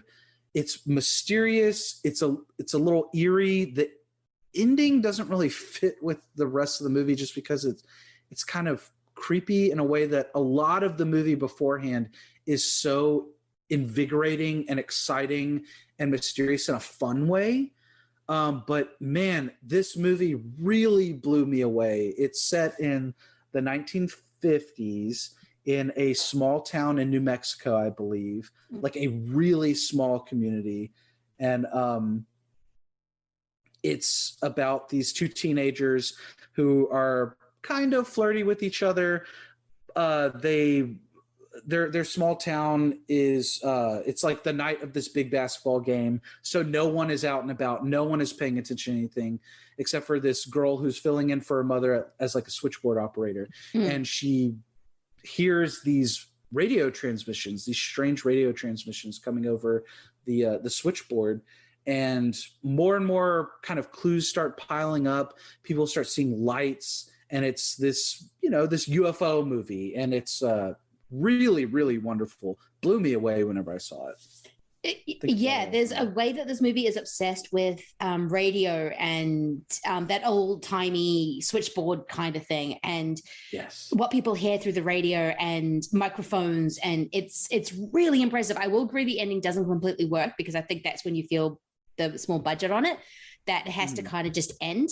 So it ends on this very kind of creepy note, but the script is really strong. It's that really quick, witty kind of back and forth, not quite like the cacophony that is Close Encounters, which goes almost like too Altman at times, but it is really a really impressive little movie. Yeah, I would totally recommend seeing it. Yeah, I didn't know it took place in the 50s. I wouldn't have expected that from a modern indie. So I definitely want to see this. There's so many great little details. Just watching these kids like operate this older technology is so exciting to watch, because this girl is like a pro at this old switchboard. The guy is like he's the DJ at their local high school radio station, or whatever it is. Radio station. And so he's like working the radio and everything, and it's it's crazy just to like watch these kids work all this. You're like, wow, like this is exciting, this is invigorating. But yeah, man, I love that movie. I find it really, really charming and really warm, except for the ending. But it was made for $700,000. They were not going to be able to get the ending that he wanted. Yeah, and it looks amazing. Like it's really stylish. Yeah, it's really stylish and kind of in a flexy, show-offy way, but not anything that you're like, okay, enough of this guy. I was very surprised and in a good way by what they were able to pull off. No, that is an amazing trailer and an amazing movie. So yeah, I think it's on Prime. It pops up in a few different places, so it's easy to get a hold of. I would definitely recommend watching The Vast of Night. My trailer, watching it this time around, I became obsessed with a certain matte painting kind of near the beginning when they're all kind of seeing these lights for the first time in Close Encounters. Especially a broken white fence. So I am going to go for Tobe Hooper's remake of Invaders from Mars. David Gardner just woke up to a nightmare in his own backyard. But no one will listen. We landed right back there, right behind the hill. No one will believe. I told you, he needs psychiatric help. And soon, no one will be left. Dad? Are you okay, Dad? Fine. Because something strange is happening to the people of Willow Creek. Everything's fine now. And David Gardner is about to find out why. David! I'm gonna find my mom and Dad! David Gardner! I kind of love this more than I love the original. I think the original is really interesting, but to add Karen Black and those creatures, the way that they're designed, I think is amazing. But it kind of keeps that 1950s sense of awe and yet absolute terror. I think it's kind of one of those Tobe Hooper movies that don't get talked about as much as, say, his other grand works. But yeah, that is going to be my trailer. I love that remake. I'm a big Tobe Hooper fan. I think out of those new age of horror, the new age of horror guys from the 70s, he's my favorite. And you're right. This is one that even I don't talk about as much. Me as neither. Even his other canon movies like Life Force and Texas Chainsaw 2. Invaders is the one I talk about the least out of those three, but it is kind of striking. I saw somebody on Letterboxd actually watched it not too long ago. They made an interesting point about it. I can't remember who it was, but they said like it's a perfect marriage between the old the 50s pre-modernism way of making movies. Like it's a great marriage of that original movie and the techniques that all these guys were crafting post-modernism. I don't really know what that means, but like you watch the movie and you it's sort of like art, you know, when you see it. Yeah. It made a lot of sense. Yeah. No, there's a lot of art to it. And I think this was when still Canon were giving Tobe Hooper kind of a free rein. And so he was just able to go batshit nutty and just do this amazing stuff. I mean, yeah, Texas Chainsaw Massacre 2, Life Force, and Invaders of Mars are all such unique, chaotic, strange, and amazing movies that they're kind of my favorites of his overall work. But I do love, well, Funhouses, but that's because it's Funhouse. But yeah, I do love this movie.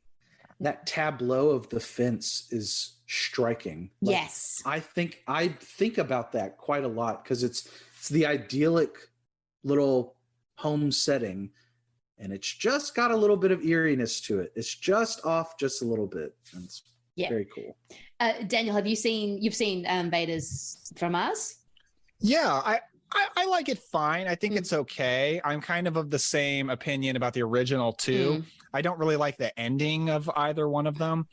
But it is a cool choice because it's that like suburban experience of aliens coming, and it goes along with what you were hinting at, that you feel like this is Roy like regressing in age and maturity, and this is about a little boy.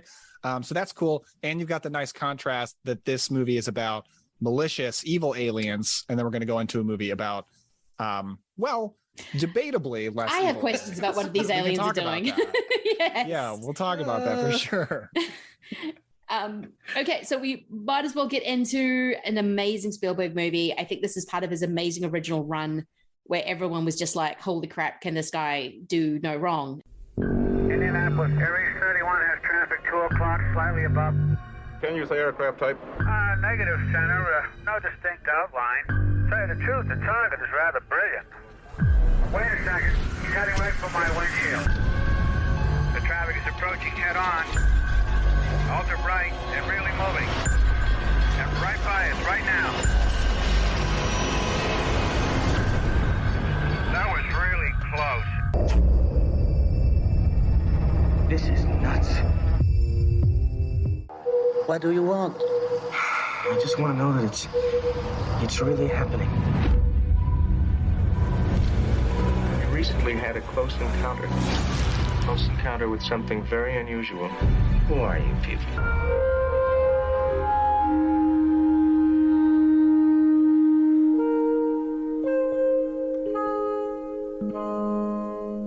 And actually, when was 1941 made? Was that 70s or was that after? I think that was 80s. Yeah, they might have been after Lost Ark. I want to say Temple of Doom, but that was 84.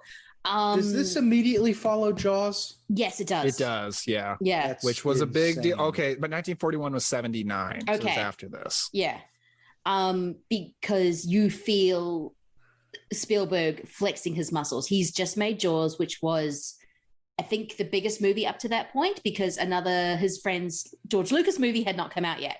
Same year as this. Same year, months. I think months after Close Encounters, Star Wars came out. So this is like the ground is trembling with kind of change and blockbusters, and these guys, this kind of clique of these film nerd guys are really starting to make their presence known. But he's just made Jaws. It's the biggest movie of all time. I mean, Steven Spielberg's ego would have had to be large to be able to go, I want to make Close Encounters of the Third Kind. I want to make an existential movie about a guy who, because he was talking about it to Dreyfuss on Jaws, I think, because that's why Dreyfuss was like, I need to play Roy. Well, he wanted to make it before Jaws. Yeah. Yeah, so Jaws happens, he gets to make this kind of very existential, kind of questioning kind of movie. And I kind of feel as that throughout this filmmaker who knows he now has the confidence to know what he's doing really well, and then that's when you get Close Encounters.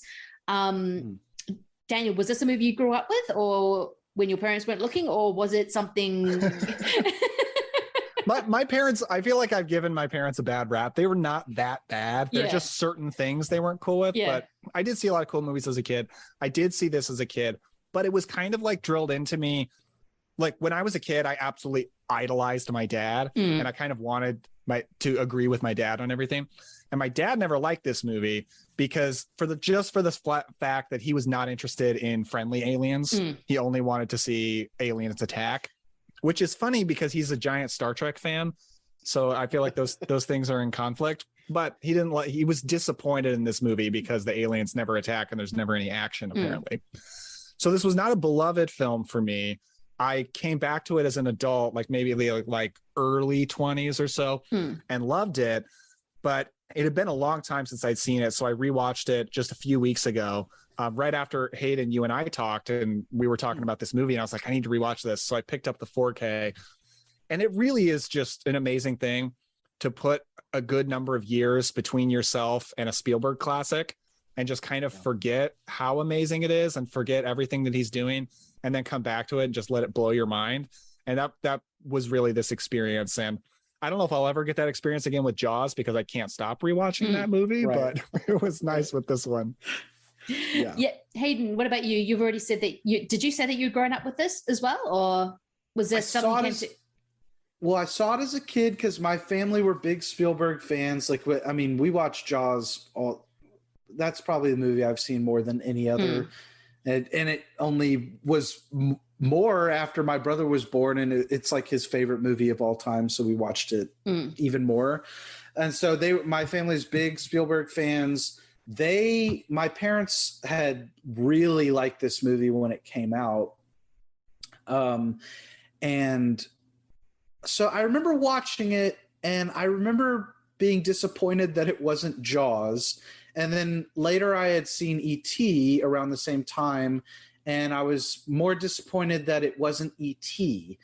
And then years and years later in high school, whenever I started getting into my Terrence Malick, Stanley Kubrick, pretentious film fan phase, I picked up a bunch of those 100 movies you have to love before you die books or whatever, and Close Encounters was always the Steven Spielberg movie in all of those, and so I would read up on it, and I was like, oh, then I love Close Encounters because it's his best one, and I was telling myself I loved it for a long time, and then one day I rewatched it, and I was just like, I saw it for what it is, and it was the most honest viewing I had had with it, and I was just blown away by it. So I had seen it for the first time as a child, but I really felt like I saw it for the first time as an adult, and I loved this movie to death.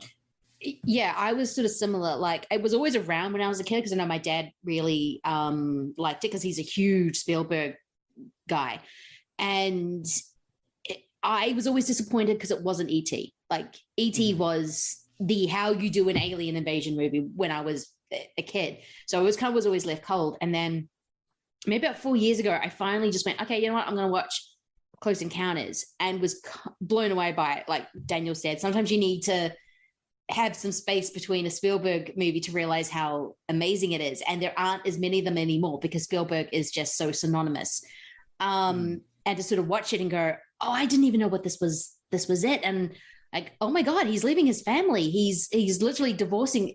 And then you sort of, because I was older, so I knew a little bit more about Spielberg and his childhood and how father issues keep cropping up in his work. And I was just like, holy crap. And just the way it looked, the fact that you had this whole side plot with Bob Balaban and Francois Truffaut, and all this other thing. And I was just kind of completely blown away by it, even though I think it's not his it is incredibly an emotional movie. I just don't think it's his most obvious emotional movie, especially when you have a look at the fact that he made E.T. a few years later, or the fact that he really became known for those really big adventure, emotional kind of things, that he knew how to. Steven Spielberg, I think he's even said he likes using a sentimentality as a tool in his movies. Even though watching it now, I don't see that as much in Close Encounters. It feels, and maybe because I'm reading too much into it, just because I know the relationship he had with his father, but it feels like his most angriest. Like he's at a time in his life where he might have just had his first child or something with he's just starting a family, and he's like, okay, so why did my dad leave again? Like, it feels like his most personal movie, is what I'm trying to say. I would agree with that. And I think that's why this movie is endlessly fascinating, because I don't know if I would say I love it more than Jaws, but it is up there. And it certainly is more interesting to think about than Jaws, because there's just so much to chew on emotionally and intellectually, because you have to grapple with this movie in a way that you don't a lot of other Steven Spielberg movies, because there's no easy answers. It's not a good thing that Roy leaves his family. It's not even necessarily, I mean, it is a bad thing because he leaves his family, but you're almost like, if these are the circumstances, I can't necessarily blame him. Yeah, if you're standing there and you've been obsessing over this thing and you want the answer and it's finally there, you go on that ship. Would you agree with that, right, Daniel? Right. That if you're presented with this moment and you just have to make a split decision without thinking of the repercussions. So, okay, we're really getting into this right off the bat. Let's go.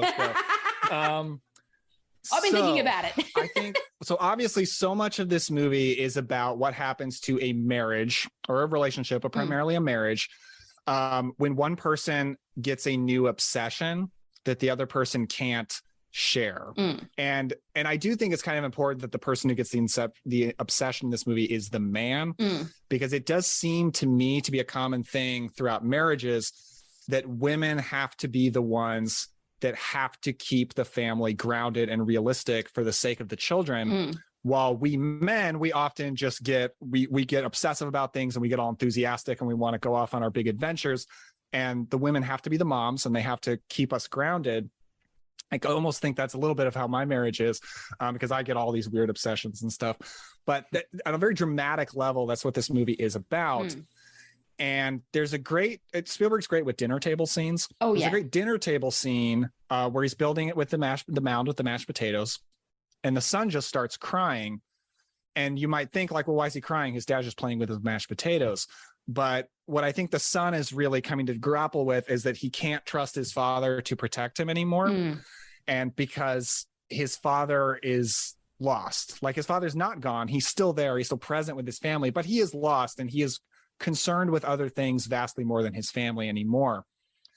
And his wife does leave him first. Technically, he does not leave his family. He emotionally leaves his family. And I really think building a giant dirt mound in your living room is something you can't ever come back from. That's just a level of insanity. Like the relationship can't get past that. But yeah, she leaves him very much because he's emotionally left them all first. Because I think what this movie is primarily about is how normal human morality will disappear when we are faced with the great cosmos. Essentially, morality is, I have almost a weird opinion on morality. We're getting a little bit philosophical because I have moral principles that are very important to me, but also I recognize that we humans have created morality and we debate on it constantly and we can't even agree what it is. And we can't expect aliens to share our idea of morality. And it's really about how those kind of concerns will go away if we are faced with something so much bigger than us. So yeah, I think it's fine that he leaves his family.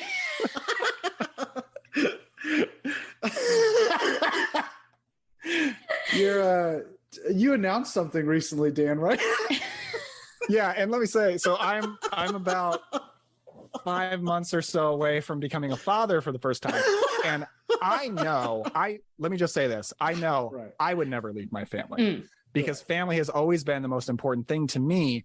And I've just always known that like the most important thing I'll ever do is be a father. It's just, maybe it's because of my own good relationship with my own father, despite, some complaints I make about conservatism or such. I know I will never leave my wife and kid, but that is what is right for Roy. I'm not Roy. I would never care so much about going off with aliens. I would not go. But for Roy, it's the right thing. It's pretty clear in the early scenes that Roy is not into this whole situation he's in. I mean, it's I would say it's delicately balanced in even from the first scene that we see the family. Like, I love how loud they are. Like, you can kind of so annoying. So, and they're kids. Like, that's the thing I love about Spielberg kids is that they're kids. They're not precocious little smart little beings that talk like adults. They are literally just kids. I mean, there's a line when Roy is building the thing out of the mashed potato, when the little girl just someone says, "There's a fly in my mashed potato," and that was just her just doing stuff. And kids, as someone who is not a parent, kids are messy, loud, questions, and they are just themselves. There's no kind of pretense to a 3-year-old. They are not trying to be cool. They are just who they are. And you see this guy who's obviously, if he gets a job, then he loses it. There's a kind of a thing where you know that he's not probably, because in the 1970s, the male had a very specific role in suburbia. They were they provided for the family, they had kids, and you get the sense that Roy kind of fell into this very early without thinking, which I know is not Daniel, because as soon as I met you, I'm like, oh, you're going to be the most amazing dad ever because you're you. And because the truth is, you pretty much raised Chris Hurtado, so you and both Stephanie. He did call Steph and I mom and dad in college. So everything else is going to be a cakewalk, dude. Exactly. And Chris turned out to be a fine young man. He's a very fine young man. He really, really is. He likes to act like he's a little stinker, but he's a great guy. Yeah. But you do get the sense, as you're saying, it's right for Roy to go on the spaceship because he's kind of the guy who lets life happen to him. He's like, okay, yep, I'm with Terry Garr, which, by the way, it's Terry Garr. I'm having a family. Okay, but now I have to have responsibility. I have to do all these things that I didn't really want to do. And this is kind of getting which I don't know if Steven Spielberg was kind of the instigator of this, but you do start seeing kind of more the divorced family in movies and in TV kind of around the 80s. And it's kind of this Roy is such a fascinating character. As much as I want to be with Truffaut and Balaban, I'm like, but Roy is the center, and he is fascinating because I'm just looking at him and looking at his choices, but at the same time, I don't think he's making any choices. He's just kind of going along with it. I mean, Melinda Dillon is making choices because she's actively looking for her son. She's actively doing things that, okay, I need to go find my son. He's been taken. I'm following this obsession, which is where my main question for what are these aliens doing comes from. But again, that's my human morality, as Daniel said very eloquently. The face of morality falls away with another being because they don't have our sense of morality. So I'm going, so why'd you take the kid? And they're just like, well we took the kid. Well, before we move on to the aliens, I just want to speak to the subject because along with this, what is so fascinating about this movie to me is the dichotomy of how you are constantly bouncing back and forth on how you should feel. Because on the larger scale of this, from the perspective of the Balaban and Truffaut scenes, this is an amazing thing that's happening. Like it's one of these extraterrestrial alien movies where the aliens aren't just monsters, although the abduction scene is horrifying, and we will talk about it in a little bit. Like that is scary, but you don't get the feeling that this is a monster movie. This is almost like a spiritual or gigantic religious event, the world coming together around this great other from something beyond us. And like, so from that, on this global scale, it's just like this, you get this, like, I don't know about y'all, I get this affirming feeling from it. I put it in my little stupid Letterboxd review that I was like, in this movie, like, we are not alone. The tagline of this movie really feels like a big hug at the end of this movie. It's very warm. And at the same time, you're watching the Roy Neary stuff, and while you could be like on his side during it, you can't divorce yourself. Well, you can't really divorce yourself from the reality of what's happening on the personal relationship level. It's so tragic that, like you said, Dan, he's losing himself to this obsession, and it's meaning that he has to leave everything behind. There was along with all the other pretentious things that I was into in college, I was definitely a philosophy kid. That is far beyond me, but I remember us speaking about the difference of a leap of faith and a leap to faith, and this is a movie that portrays a leap to faith where you have to leave things behind in order to run at an obsession, a passion, or something. And that's a very tragic thing. But like, Lindsay, you kind of unlocked something for me, because I never knew really where I fell on that dichotomy until you brought it up earlier. If this is Spielberg like accepting his dad's, because I don't know. I honestly don't know if his dad abandoned his family, left his family. I'm assuming he did, because it's such a recurring theme in his movies. And if this movie is like not necessarily saying it's okay, Dad, I forgive you. If it's about him accepting that his dad left, I find it really beautiful, like staggeringly so, more so than I thought before. And it also reminded me of, I'm sorry, I'm going on. I'm monopolizing this right now. I do want to say one interesting thing I read Spielberg said about this ending is he said he made this movie before he had children, and if he made it now, he would have never had Roy leave his family. And he regrets that decision now. And I don't agree with them. But I will say, when you were talking about the tragedy, even though I think Roy did the right thing for himself, he does sacrifice his family for it. He doesn't literally sacrifice them like one would in Steven Spielberg's Temple of Doom or something. Doesn't feed them to Moloch.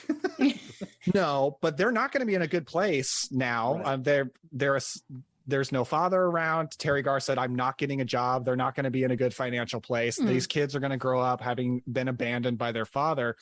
So like, it's not a good situation at all, but that's, that's part of the moral quandary that is this movie. Yeah. Spielberg movies usually tell you what to feel.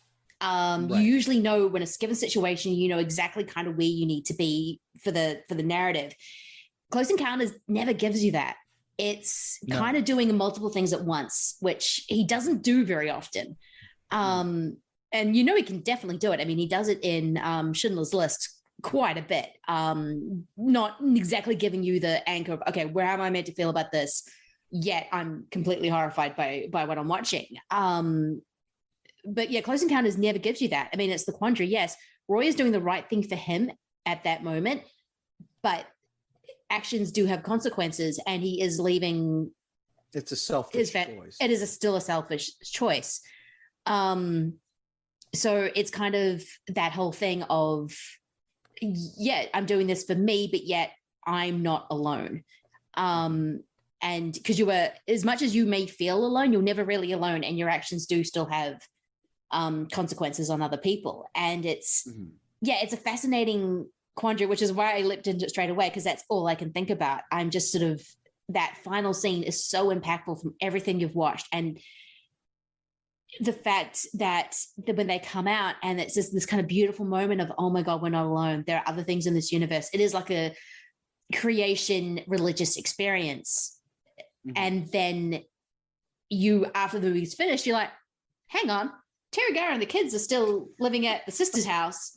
They'll probably be fine, but there's still going to be trauma at that. Whoa, Roy, questions. Your morality suddenly, your own center of morality suddenly kicks in. You're like, hang on, questions, Roy. There's a special feature on the Blu-ray that I have where they interview Spielberg. It's a contemporary interview, so it's or not contemporary. It's a present day interview. Yeah. So it's Spielberg, Denis Villeneuve. Oh yeah, yeah. Okay, I think so. Yeah. And J.J. Abrams, and they're the only three people that they interview. And it's very funny because Steven Spielberg, of course, insightful. He made the movie. Denis is so thoughtful and thought provoking, and an incredibly engaging like interview presence, and then J.J. Abrams has absolutely nothing to say about it that's interesting at all. It's like if I were talking about it, he's literally like, "Oh, when the music ramps up during this part, it's intense." But then, like, I made Super 8. Oh yeah, I was just gonna say it's like you can tell which.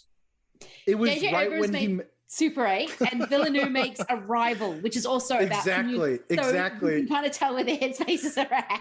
And at the end of the Arrival interview, would have been a great trailer before this. Oh, I did think of it. Yeah. At the end of the special feature, they ask Steven Spielberg if any alien movies, extraterrestrial movies, have like stuck with him from other filmmakers since E.T. or whatever. And he's like, the only one that has is Arrival. I loved Arrival, and that's all he says. But like Villeneuve, is it Villeneuve or Villeneuve? I call him Villeneuve. So I just did the whole episode. I've ever heard Villeneuve. Yeah, okay. I did a whole episode where I said Mark is going to be so mad at you that you don't know how to say his name. I know. He's cinema, baby. I just tune out whenever Mark talks. No, I'm kidding. No, but, he said okay, so J.J. Abrams is just talking about like, oh, it's so cool when you see the old planes and like all this very, very surface level stuff. And then Villeneuve is talking about like how scary the movie is to him. And he said, the moment I realized, like seeing it as a child, that this movie is about a compulsion, a passion, and a dream, and how those could be more powerful than love. Nothing was scarier to me than that. And like when he said that, I was like, Jesus, you got that as a kid? I got the pretty lights when I was a kid.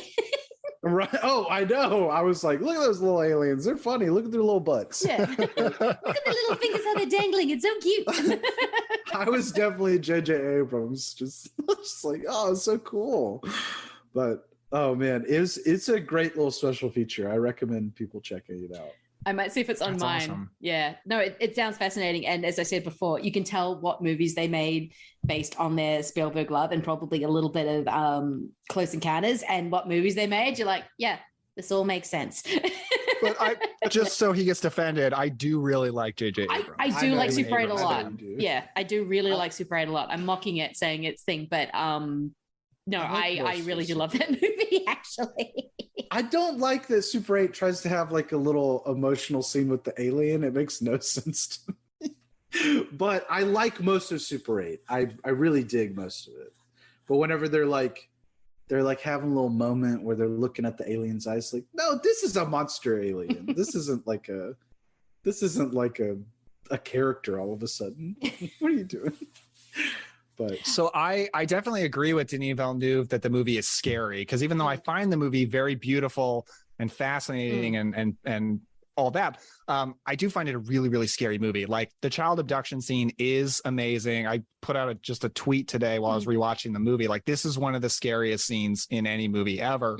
Spielberg's always been really good about that, about inserting horror into his blockbusters. But where so much of the scariness comes from, for me, it's just the feeling throughout this movie that the world is never going to be the same. There's this feeling of great impending change. So like the world was one way and everything is different now. And Roy is one of the people who recognizes that. And even just little everyday things that are now different, even just the mailboxes rocking back and forth, just all these little things. I think it's really, really scary. And the movie feels very eerie to me. It does. And I love the fact that Gary, who was played by a 3-year-old, it was insane, is never scared by what is happening. Like, he's saying, oh, toys. And now I know, because it's Spielberg showed him a toy when he was meant to say it, to try and get that reaction. But he still has that wonder, and like, he doesn't enough to know that when you open a door at night and you just see gold light, that is not good. It's an amazing shot, though, especially or the fact that they're blowing into the house and they're coming up through the vent. They're coming up through the vents. Like, you can see the screws like coming undone, like twisting around, and it's terrifying. And he's just like going, "This is awesome. I'm going to go chase after. This is great." And it's just like, no, child, sit down. Gary, Gary, this is scary. Sit down now. What are you doing? I I completely agree. That scene is like it's so unbelievably scary to the point where like if he didn't nail the heartwarming feeling warmth at the end of it, you would be like, this isn't earned at all because it's so scary beforehand. But I also think that like context is so interesting here because the 70s the UFO phenomenon in the 70s was insane. Like I know we were kind of talking about Fargo season 2 earlier. I don't know if that was on air or not, but I mean that is a major plot point in Fargo in that season of television. But I also know from stories that my parents told me, it was everywhere. It was such a it was such a common thing in the culture that everyone was talking about. It wasn't like only something that Tucker Carlson was talking about or like something that was on like Bigfoot t-shirts and stuff like that. You know, I got probed or whatever. It was like, it's when conspiracy theories were fun. Like you could have fun with them. Like you could have fun with the government's hiding aliens over there. And going back to Scary, when they're evacuating that whole town is actually terrifying because you can tell people are split up and they don't know where anyone is. And it's so the government can do this one specific thing that they don't want to tell people about. That's when it was fun. Now it's just like this marginalized group is taking over your children's brains. Yeah. Right. It's like that over and over. It's all satanic panic stuff now. Like, I mean, it's, but I mean, my parents remember like people they knew had sightings. My parents had a weird sighting they can't explain in West Texas and stuff. It was everywhere. It was so common, and it was like a mass kind of question that everyone had. That I mean, it was so popular that like it clearly had an influence on Steven Spielberg. I mean, he took it seriously at the time, and I don't think he ever really let aliens go because every now and then in an interview he'll mention how fascinated he is by life outside of our own and stuff. And so like, I don't know, it's just so interesting how it has gone from something that people were like, well, this could be like a world coming together event to like just the most goofiest shit you've ever you could ever imagine. No, I mean, Steven Spielberg has this amazing way of using wonder as something that is incredibly amazing. Like in, say, in Jurassic Park, when you first see the dinosaurs, you have that John Williams score, who we will get back to. And then his amazing way of flipping it. Like, oh, okay, this is not wonder. This is absolutely terrifying. And now the T-Rex is going to eat you in a public bathroom made out of bamboo. Those things go hand in hand so much, like wonder and fear. Exactly. And he does that so well in this movie. I mean, the first time you see the actual ship is one of the greatest things ever. So you have Roy in the car, you see the headlights, he's telling him to do that, and then it just lifts up. Oh. And then you're just like, whoa, what happened? And that whole sense of, again, wonder when everyone's sort of sitting by that road and everyone's just looking up at the sky going, what was that? Something, yeah, you're right. Something's happened and now nothing's going to be the same because I now know something is out there. It's, and that with that fence and that kind of airy feeling of suburbia not being exactly what you think. I don't know. It's just, I love that scene so much when they're on the road. And I'm not sure, is that when you have the guy with the sign saying aliens stop and be friendly? Yeah. I love that guy. But it's the guy who saw Bigfoot. Yeah. I saw Bigfoot once. I saw Bigfoot once. Yeah, it's, again, it's kind of back when that stuff was kind of brought weird communities together, and it was fun because you could kind of be hypothetical. And yes, the government was trying to hide stuff, but they probably weren't because no one's that organized. But at the same time, but now it's just, yeah, it's all satanic panic and things are taking over your brain, and it's not as fun. It's really ugly now, but yeah, people were real. It was a thing, and people did talk about it. And it was that question: are we alone? What is out there in the universe? We didn't. I mean, those things are bringing back from one of those massive, high-powered telescopes, where you're seeing like galaxies like crashing together. We have so much more knowledge now of what is actually surrounding us, and it's terrifying. It's just like galaxies and galaxies and galaxies. Yeah. Sorry, Daniel. I was just gonna say, I find this movie so interesting. It makes me interested in UFO bullshit. Yeah. Which I don't normally like, because like this I don't is the believe in master ghosts. plan. I don't all believe in along. aliens. Yeah. Like I'm just not a beliefy person. But I was actually like going down a little bit of a rabbit hole today, and there's a theory that this movie is based on true events. There's this thing called Project Serpo, I think it's called. Are you aware of this, Hayden? I am not. I'm definitely into all this stuff, and I am not aware of Project It's Serpo. this big conspiracy theory that in the mid 1960s, aliens came to a like U.S. Air Force base, and 12 men went back with them to the planet Serpo. And there's all this stuff. There was like this whistleblowing thing, but the anonymous person never came forward and said who they were. So I don't believe it at all. But it was an interesting rabbit hole of like the things that this movie is supposedly taking from real life. Right. Interesting. I like playing with the ideas of like UFOs, of Bigfoot, of that, but I don't actually, and ghosts, I don't actually believe any of it. I just like them as narrative tropes. If that makes sense, yeah. playing around with them. I fuck with all of that. I love it so much. I love it so much. So I kind of like going down those rabbit holes, and then but I'll soon go, okay, now we're getting too crazy, I have to pull back out. But I don't necessarily believe in flying saucers or sort of anything like that, but I just love it as narrative tropes and how you can play with those stories. But yeah, that would be, of course, there's a conspiracy theory around the Close Encounters. Planet Serpo. Planet Serpo. It was so specific about the planet. Which that was funny. There was like Planet alien Serpo. Species name. There was the galaxy name. It's all up there online. There's so many like scary little details that on their face are not scary. They're just amazing. But the fact that like all of these World War II pilots and stuff are brought back have not aged at all. Yes, I only just noticed that detail. Have to re-enter society, I guess. And like, I mean, that's horrifying. Their families are all old or dead, or, you know, and it's like that. Again, I'm sorry, this is morality that we're placing on these extraterrestrials, but like, there's so many little implications that are really, really quite frightening. Why did they steal Gary? Why do they want Gary?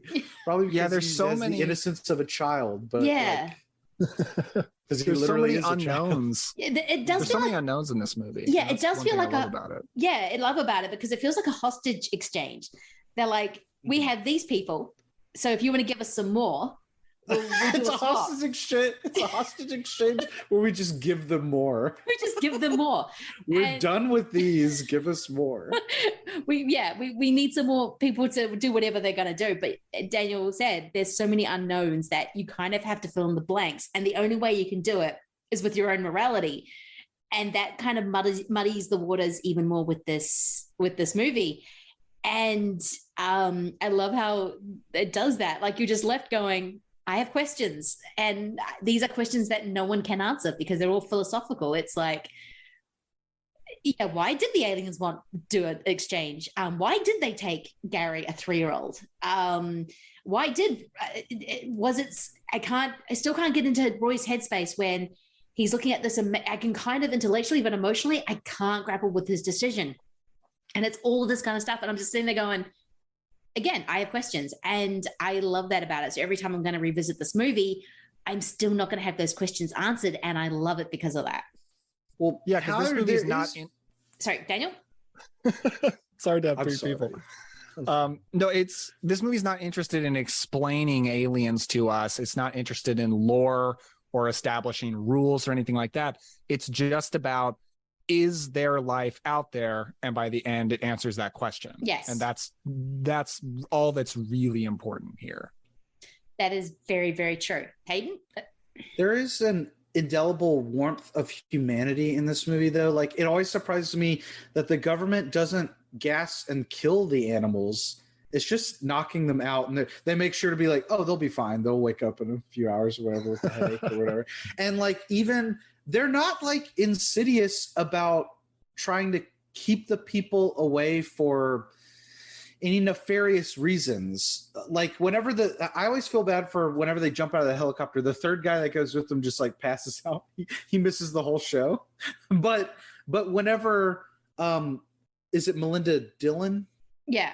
Mother? Yeah. Whenever she and Roy get to the base, there is such a warmth to Truffaut and Balaban. They're like, no, these are extraordinary circumstances. I know they're civilians, but let them stay. Like, let them see this. This is amazing. We're about to make first contact. Yeah.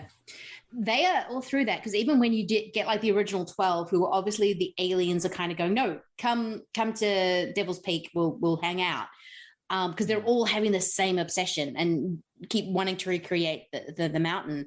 It's Balaban and Truffaut going, no, they were invited here. Right. We need to let them in, and it's only Gillian,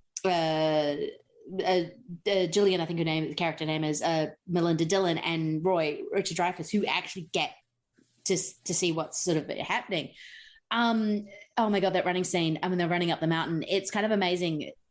Because Spielberg was kind of where my reference points started with movies, I didn't always notice his influences. And I was watching this going, oh, this is all 1950s, like body snatches. It came from outer space and all this kind of thing. And when they're running up the mountain, like, and they're getting tired and like, don't fall asleep with the gas. I'm like, nah, body snatches. See, I understand that reference. Absolutely. We got to talk a little bit about the Battle of the Bands. We have to. Because I think like, not only is it just incredible, it is a good connection. I will defend myself. This is a good connection with Fantasia, because this is some bullshit I'm pulling out of my ass right now. I think that both these movies could be seen as having a deep thematic connection with how music could be a universal language. Yes. Oh yeah. Absolutely. Right. Okay. I just recently watched an episode of Star Trek Brave New Worlds, which is the new Star Trek series. And there's an episode where they're communicating with aliens through music. And Spock points out that music is universal language because it's just math. And that was where I was like, oh, that's so true. That's so fascinating. And I love that this movie uses that. It's really, really cool. Spock is like Star Trek's Neil deGrasse Tyson. Sure. I'm joking. I just think that, like, whenever I think about it, Neil deGrasse Tyson would definitely be the guy to be like, oh, whenever you're at a party, you're like, oh, I love this song. It really moves me. And he's like, it's math. Oh, I really love this movie. Oh, that would never happen in real life. I don't care. It's a movie.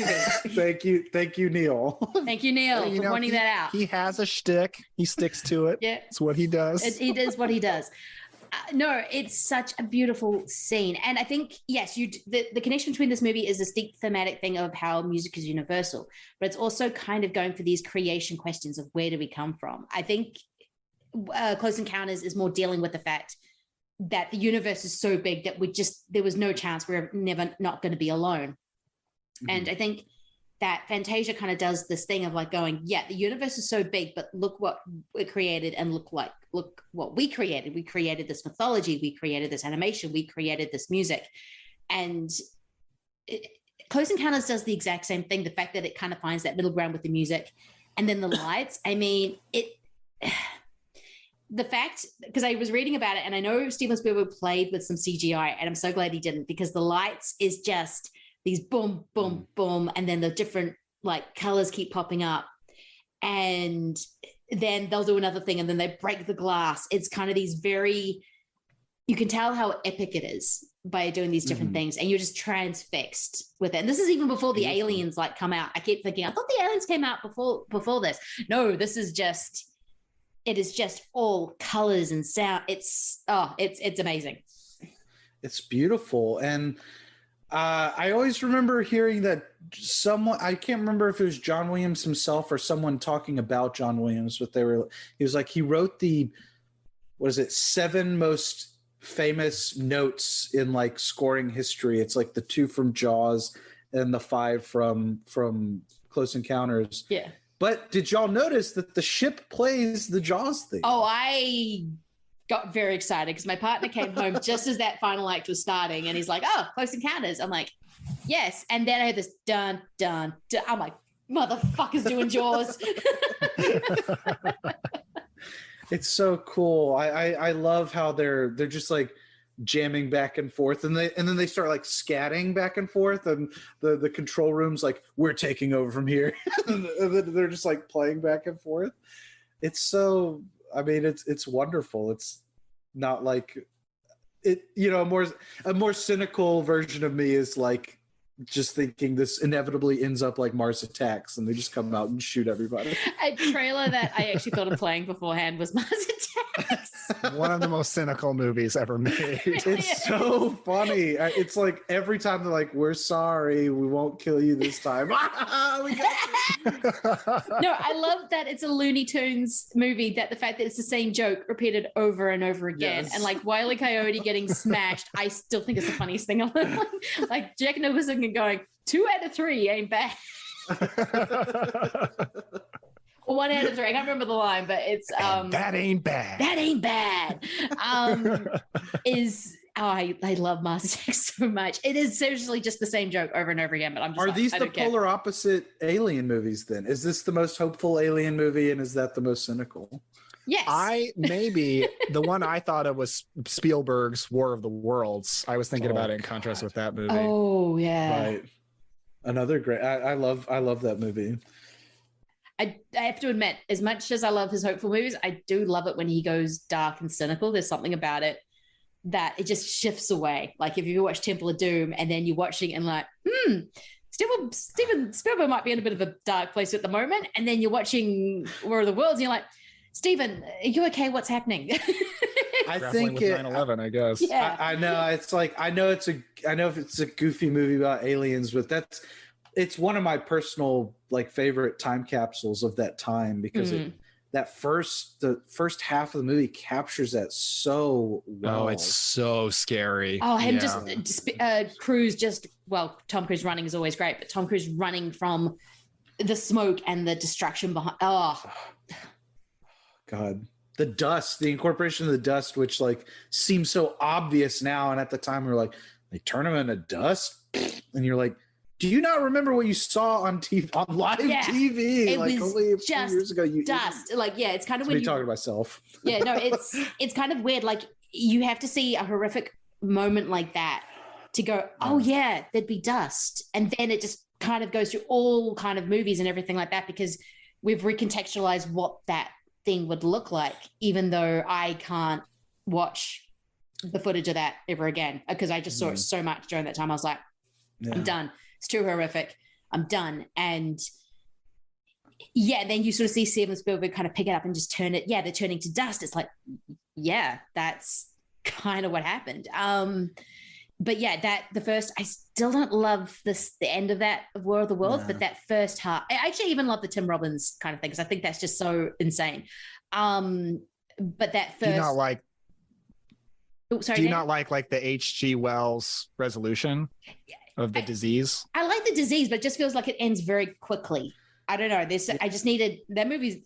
The movie needed a bit more. Like I think it's under 2 hours. I think it just needed a little bit, something fleshed out a little bit more. It's kind of a universal problem with War of the Worlds. Yeah, it just kind of ends. Yeah. It's weird that the movie has a moment where they're like, well, you can't get around the fact that they're just going to die from the cold. So let's add a scene where they still shoot one with a bazooka. It feels so weird because it's like, yeah, we've lived for a period where, yes. What if some guy just ran out and shot a bazooka at the ship at the end of Close Encounters? Boom. Just like crashes. That'd be horrifying. Yeah. Each one of his Alien movies has an interesting little father dynamic. This is the one where you see it from the father's perspective. E.T., the dad's already gone, and and War of the Worlds is the biological father proving himself necessary, but I don't know. It's like not necessary. I guess necessary to do the things needing to be done to like keep his family alive, but also coming to accept that he's not really their dad. You know, it's like it's almost like it's almost like the dad in all those movies is the same guy, where like the first one is him leaving the family, the second one is he's gone, and the third one is he's around but he's not involved and he's outside the family now. It's so interesting how it's handled. He is. I mentioned this on your podcast, Dan, but like it reminds me so much. He is John Wayne from The Searchers in War of the Worlds. Like he's a guy that we needed for certain tasks, but he's not a part of society anymore because he's not he's an outsider. You know, he's not part of the family. I always saw it because Alan Grant definitely has that sort of same kind of thing. He has to learn to be a dad in Jurassic Park, and then he saves the kids. They feel safe with him, but he's ultimately going to give them back to their actual parents as well, and then still not stay with Ellie Sadler or have children. I'm just like, that was disappointing. I like it in 3. Makes no sense how in Dominion he's just like a little guy. Yeah. I don't know. I don't buy it in Dominion. I'm going with you. No, she goes, "You coming or not?" And then zooms in. He goes, "I'm sorry. This is an audio medium, so that doesn't." Oh, the image of Hayden leaning toward the camera with that face is. I am so glad that I'm capturing it on video. It's just, I thought everybody's seen the trailer. They know what. Everybody's seen the trailer. They know what it looks like. It's just so dumb. And then he's just confused the whole movie. He does not know why he's there. What's with all these locusts? What's a dinosaur? Where am I? Who are you? Oh, yeah. We cannot let Jurassic World Dominion be the Thor: Love and Thunder of the second half. Oh God, I'm sorry. You know, Jurassic World Dominion better than Thor: Love and Thunder. I would agree with that, actually. Yeah. I had more fun with Dominion than I had with Love and Thunder. No, it's Close Encounters. Sorry, just trying to get my thoughts together. So I'm just trying to picture. I've got this one scene that cannot get out of my head in Dominion, and it's not right. There's say it real quick. Say it. I need to know. It's when who plays the bad guy, the head of that company. Looks Dodson here. The most incredible performance I've ever seen. There's a scene, I think I've already brought this up in another episode. I keep going on about it. There's a scene that he looks at his protege and goes, "Oh, he will take care of you." And he looks at him like he's looking at him the first time and realizes he's a man of color. Like he didn't know. He before. like pinches him. He like pinches him and he's like, "You hungry? You get something to eat?" You're like, he goes, "What is going like on?" Me, except taller. and awkward pause. It's like clearly, like I was like, okay, so he like has a crush on his assistant or something, but it like never comes back. It's just such a weird. That guy, I am obsessed with that performance. It is so strange. Choices were made. It is such a strange performance. If I ever, when I probably will watch Dominion again, he'll be my favorite thing about it because I'll just be eyeing him off, going, Dodson, man, Dodson. Become the most fascinating character in the Jurassic World universe. Who knew? They should call the series the Dodson Saga. Yes. Oh hell yes. Dodson kills. Dodson ends. Rise of Dodson. Rise of Dodson. Oh, I would be all for that. The Dodson Awakens. The Dodson Awakens. Dude, please bring him back. Please say they took his DNA and they can clone him. Yeah. More Dodson, please. And he's like, I'm going to release locusts upon the world this time. Yeah. I just love it how it goes, look, mistakes were made. Just like, so half the world is going to die. So what? I'm just like, what is happening? It's the CEO of Warner Brothers right now. Look, mistakes were made. Mistakes were made. We're going to tax write off Batgirl now.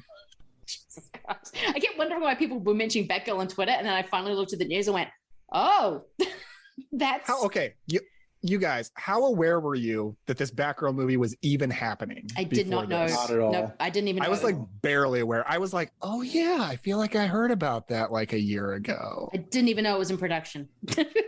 Wasn't aware, honestly. Like, I feel bad for people who are looking forward to it, but as long as Warner Brothers can release Salem's Lot and I can see it and buy it on Blu-ray, they can fold after that. Literally everything is just about Salem's Lot for you. Dude, they're like holding it hostage at this point. I'm so scared. Is it just me, or is all these Stephen King adaptations being pushed back? Like Salem's Lot, on. I think Firestarter really fucked over his entire brand somehow. Yeah. That makes sense. Yeah.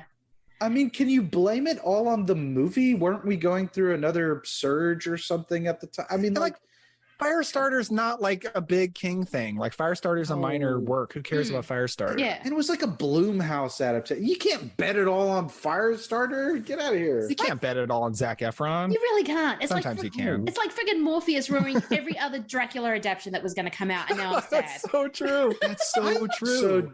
I'm so disappointed. Although, did y'all see that trailer for? I'm sorry, I know we're way off on a tangent. Did y'all see that trailer for that movie, The Invitation?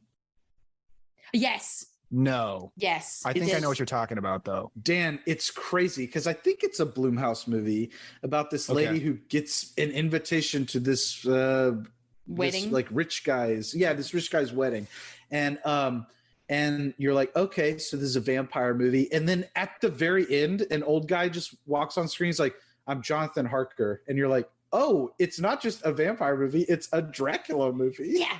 That's as crazy as a singing crocodile coming out. Exactly. It's so weird. I was like, wait, there's what? so many there's so many tangential Dracula movies being made right now. It's many. Very strange. Except for Karen Kusama's, which, by the way, give her the goddamn money to make that movie. Speaking of Karen Kusama, didn't she make a movie called The Invitation? She did. Which, that's weird. Saddest movie ever made. John Carroll Lynch made me cry.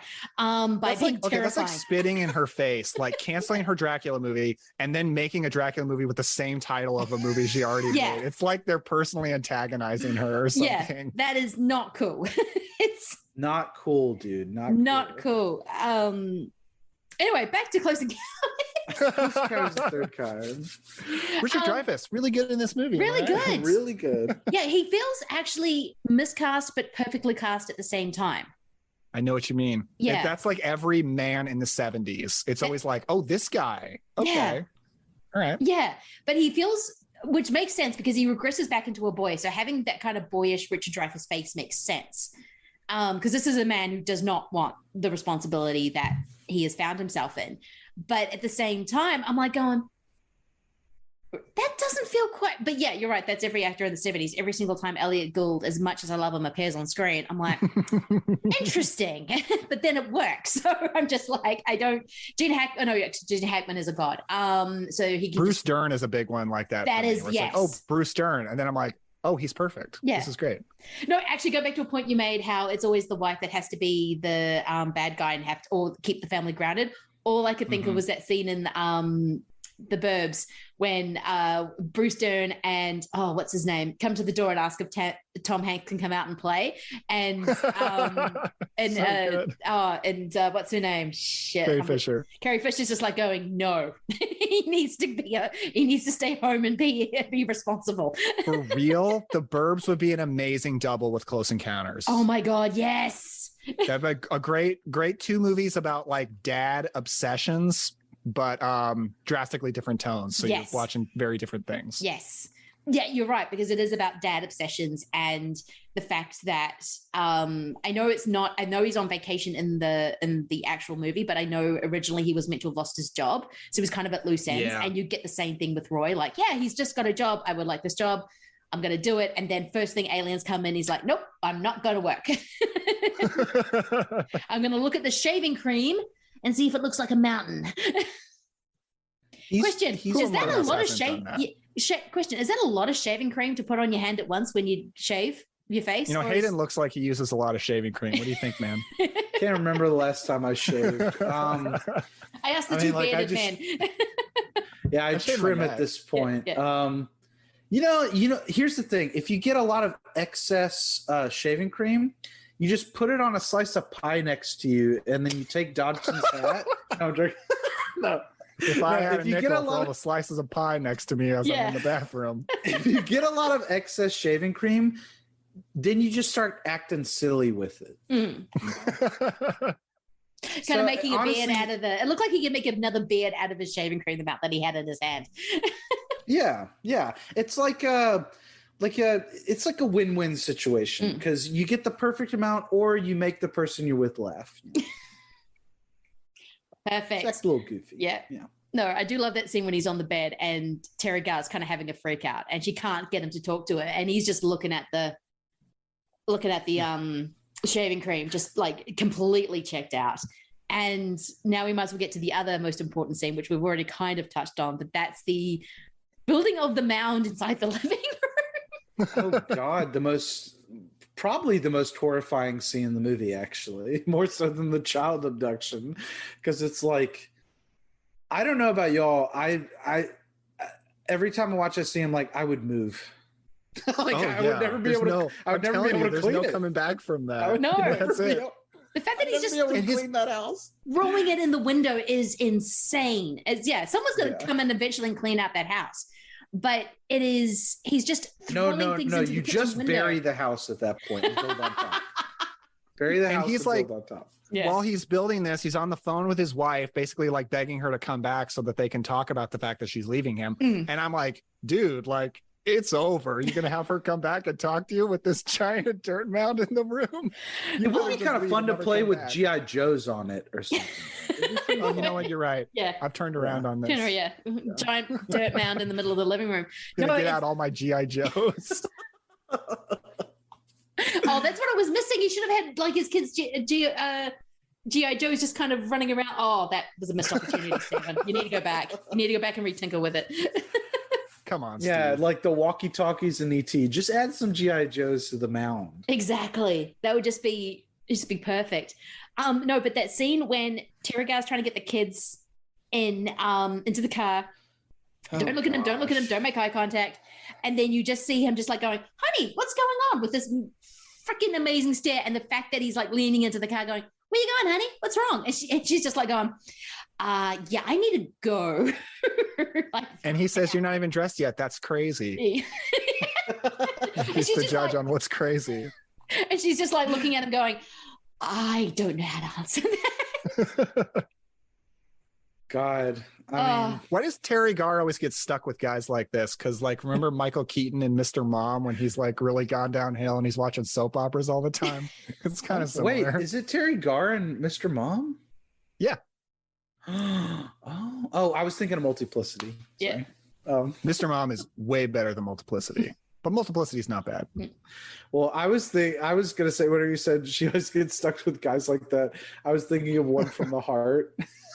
I haven't seen that one. Me neither. This was like a prequel to One from the Heart. That's one of those movies that's like the most beautiful thing you've ever made or you've ever seen. But then you're like watching, you're like, this doesn't really work. But it's like, is that the movie where like Christian Slater gets a heart transplant or something? No, that's Wild and Hot. That'd be a great name for it. But no, One from the Heart is the Francis Ford Coppola movie in Las Vegas where he like rebuilt Las Vegas and on a soundstage, yeah. Yeah, on a soundstage. And it's Frederick Forrest and Terry Garr, Raul Julia, and Natasha Kinski. And don't they? It's almost a musical, isn't it? But it's like a weird. Yeah, Tom Waits did all the music for it. Tom Waits did all the music. That's why you like it. Oh yeah. Oh yeah. Oh yeah. From memory, it's just Tom Waits just narrating everything as well in that Tom Waits way. That I'm just like going, basically. Yeah, this does not fit Vegas. Oh. I've heard of this. This movie does look cool. I need to check this out. It's one of those interesting disasters of a movie where you're like, I know this doesn't work, but it's so ambitious that I can't help but kind of, Remember Patrick Willems made an interesting video about it. Who's that? Anyway, he's a YouTuber. He makes video essays about movies. They're interesting. But anyway, look it up. Can I ask, where does this movie rank on Spielberg with you guys? It's top 5 for me. Jurassic Park will always be number 1. But I think I don't know exactly where in the top 5, but I think it's definitely in the top 5. Yeah, that's interesting. It's also top 5 for me. I'm not sure if it's 2 or not because it's Jaws. I'd have to think about it because I have a lot of I like a lot of later Spielberg too. Like love War Horse, love Lincoln. Bridge of Spies is definitely top 5. Bridge of Spies is pretty cool. Awesome. Yeah, I need to rewatch it, but Close Encounters may be number 2. I'd have to think about it. Temple of Doom's definitely up there. Cool. Yeah, Temple of Doom would be for me as well. Indiana. I love Temple of Doom. I'm gonna go ahead and say this is number 2 for sure, and not taking a bold stance. Far from Jaws. Yeah, not far from Jaws because I love Close Encounters. It's one that I connect to even more every time I watch it. So I think it's only going to keep going up. You know? What about you, Daniel? Because I know Jaws is your number 1 for Spielberg, isn't it? Yeah. So it's definitely top 4 because the problem is I'm currently more interested in it than Raiders of the Lost Ark or Jurassic Park, only because I've seen those movies so many times and they've been so ingrained in my life forever. So I'm Close Encounters feels like this new crush, kind of. The new obsession, if you will. Yeah, exactly. So it feels Dan's looking at Close Encounters from across the room, just blushing, looking away. And then I've got Raiders of the Lost Ark over here, dude, you've seen me 20,000 times. What are you doing? So it's probably it might be number 4, but it might be number 2, but it's definitely not number 3. I still think E.T. is number 2, only because just of the gut punch that I feel from it. It might be number 3. So E.T. was so traumatizing whenever I was a kid. I never finished it until a few years ago. I always thought it ended with both of them dying. I would always get so upset that I'd turn it off. Yeah.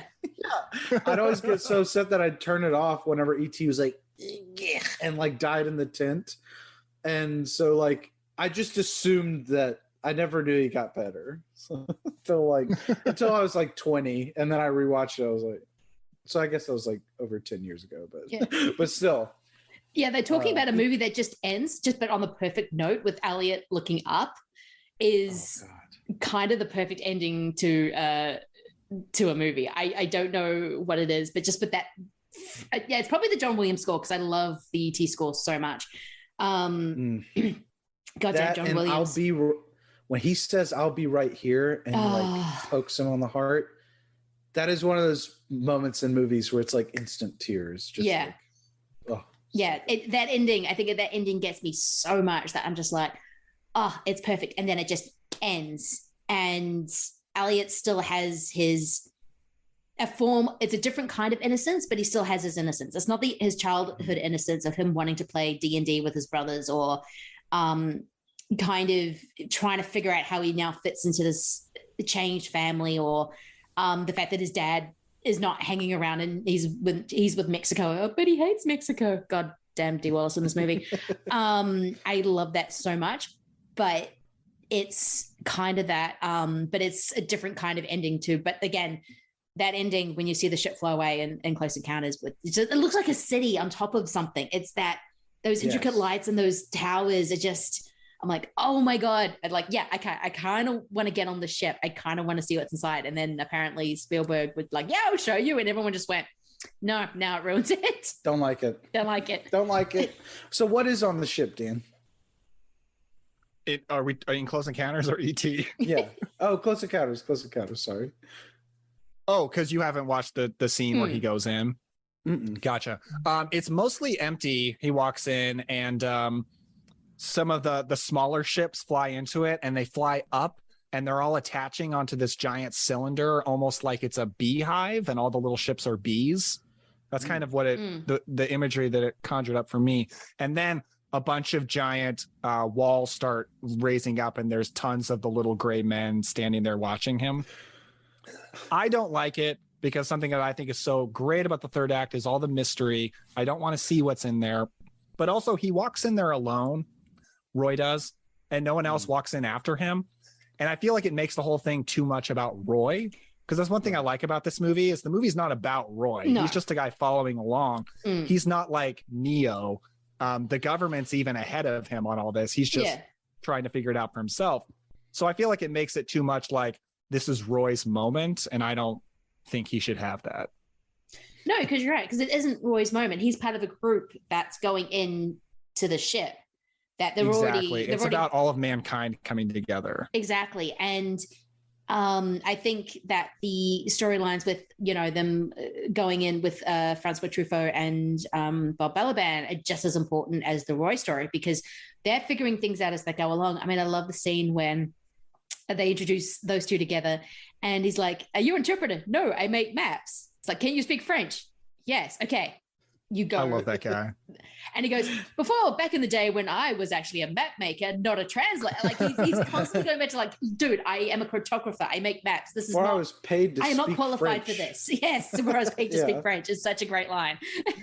Yeah, it's so good. I Dan, whenever you're describing what was on the ship, I just imagine you saying like he peeks into like another room and sees a clone of himself who like gives him the sign of the finger over his mouth, and they just shove Roy Neary in a trash compactor. Yeah. It suddenly turns into I Married a Monster from Outer Space. Oh my God. It's like the sequel idea for E.T. Night Skies is Elliot being tortured and E.T. has to save him. I'm like, no, that's a That terrible is still idea. one of the most insane things I've ever heard. I cannot believe that it actually almost happened.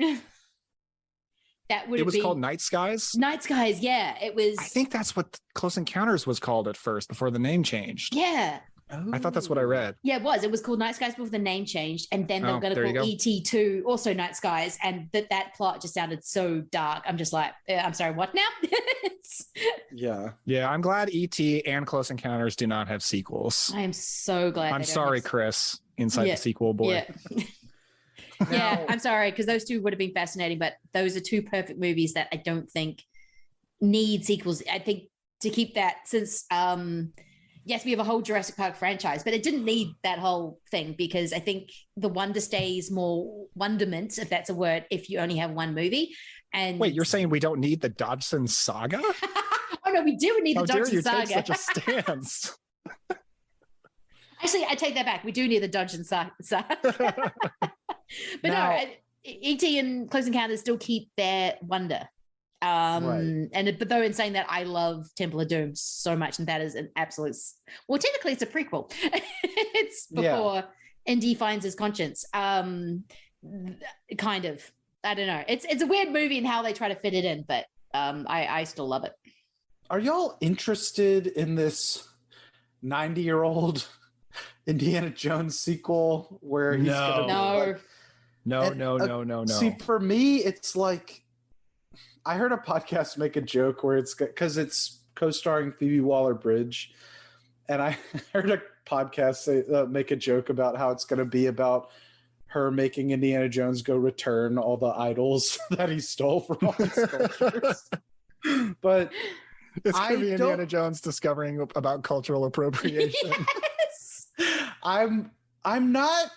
Me and our buddy Mark Warner disagree here, but I'm not interested in these franchises that are predominantly known for being made by a singular person being taken over by someone else. Not that I don't have a problem with it philosophically, but did not like the new Scream. I'm not interested in an Indiana Jones movie not being directed by Steven Spielberg. Like, I like James Mangold. I think he's the guy who's directing the new one. But I just am not interested in the idea of an Indiana Jones movie directed by someone else. I've always had this weird thing where I don't understand. Okay, I understand it's Harrison Ford.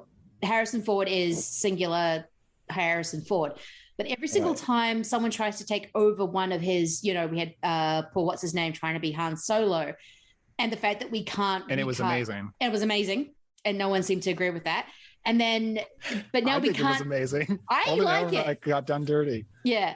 And now we can't recast Indiana Jones. So that sucks. Yeah. That sucks. Like, would y'all want to see Chris Pratt as Indiana Jones? Because I want to see it would have been as Indiana Jones. Yes. It would have been Pratt though. Like, it was that close to being Pratt. they were talking about. I don't know, man, because he's practically playing an Indiana Jones knockoff in the Jurassic World movies anyway. I don't hate. I know this is the most controversial thing I've ever said on a podcast. I don't hate Chris Pratt, but I'm just saying, like, I think I may be one of those people where I don't know how interested I am seeing somebody else play Indiana Jones. That's like, if thing. it was, do the Mutt sequel and recast someone as Mutt. I don't care about Shia LaBeouf. No, but it's do weird. a Mutt sequel. Harrison Ford is so iconic, and he's probably even annoyed about this. He's like, God damn it, I have to keep going back and doing Indiana Jones. He's gonna and Star make them Wars. kill him. He's gonna be like, I'm only coming back if you kill me. Yeah, it's the same contract he had in Force Awakens. Great. We're gonna have to watch Indiana Jones die. Yeah. It's fun. It's gonna be like the end of The Irishman. the door of the nursing home slowly closes. It's like Indiana Jones, could and you just leave the door open? You just see a puff of smoke of him smoking weed. But yeah, there's this weird thing about we can't replace Harrison Ford, and the man's 90. Leave him alone. I mean, he just wants to sit around, smoke pot, and crash planes. I don't understand the thing with crash planes. I don't understand that specifically why we can't replace him for iconic characters when you can, but just make it Chris Pine, not Chris Pratt. I don't have anything against Chris Pratt. I think just he's in a group of Chris's, though my view of Hemsworth is slowly going down. Though I did actually like Spiderhead, where it's kind of, you have Chris Pine and Chris Evans who are amazing, and then you have Chris Pratt. I'm like going, but I did love him as Andy in Parks and Rec. I don't know, I'm confused. But yeah, Chris Pine as the new Indiana Jones, please. I'm starting the hashtag. I'm pretty much always a pro recasting person. I think characters are bigger than actors. Pretty much any time a character has gotten recasted in the past, it's usually fine. Yeah. I'm glad Bela Lugosi isn't the only Dracula. I'm glad Sean Connery isn't the only James Bond. I think I'm not saying I have a problem with it philosophically, because there are plenty of recastings I like. For some reason, though, it's like Indiana Jones has I don't know. I guess it's just like, maybe I'm like, it should have been 4 movies, and that's it. Because I kind of don't. I kind of like Kingdom of the Crystal Skull, but more Spielberg and Aliens. It is. I forgot that's another Spielberg Alien movie. Yeah, and it's kind of weird watching it now, where it's like, he's very old in it. He's like 60. You can tell his age in that one. Yeah. 20 years later, you're like, he's going to be 80. Yeah. He's going to be 80 years old. He's going to be punching people. Oh my God. It's going to be like Cry Macho all over again. You know what? That might be a decent direction to take it, actually. It'd be better than him trying to do action scenes. Did you see Cry Macho? No. Matt Bledsoe was the only person who watched Cry Macho. I saw Cry Macho, and okay. It's embarrassing because Clint's still having sex with people and punching people, and you're like, Clint, that's not you breaking the horse, Clint. We know it's not. I thought you. It was just him like wandering around a ranch, like thinking about his life. It would have been much better if it was. No, it would have been much better if it was that. But it's the script they wrote in the 90s for him when he was too young, and then they were going to make it with Schwarzenegger, and then they didn't make it with Schwarzenegger, and then he was like, I'll just do it now, fuck it. And it's like, Clint, you're the crypt keeper, you can't do this. It's goofy. Even the mule broke me. I'm like, he's having multiple threesomes. I'm like, Clint, go lie down, please. You're gonna hurt yourself. I like the mule. I know what you're saying, because it's like, that guy's not having sex with anything. that guy can't have sex with anything. He's like Paul Naschy, where he just wants to be put into sex scenes in movies, and that's why he makes movies. Well, that's just, now you're making me like it more. That's great. Well, to be fair, that is Clint Eastwood's whole thing of career. I mean, it's how many ways can I have sex with very much getting younger and younger women as I just get older and older and older, and I'm just like, hell yeah. Even I think some of the movies in the 90s, I'm like, this feels really inappropriate. Hell yeah. Well, now it's like charming when you're describing it. Those actors just like, oh, look at this sweet old man. Isn't he cute? And he's like, ah. He's racist. Isn't that adorable? Hey, he's a product of his time. So terrible. I hate to be this guy, but I'm like starving. It's way past my dinner time. It is. We've been going far longer on the trip. Before we end up, is there anything you want to say about Close Encounters before we wrap up? Oh, it's my new crush. I'm just eyeing it across the room like, hey, baby, how you doing? How's it going? I love this movie. It's so good. I'm Hayden. so glad Dan came around on both, because from the sound of it, you hadn't seen either one in a long time. So I'm glad you liked both of them. No, this was an absolute amazing discussion, and went into so different places I wasn't expecting. But that is why we get Hayden Gilbert on.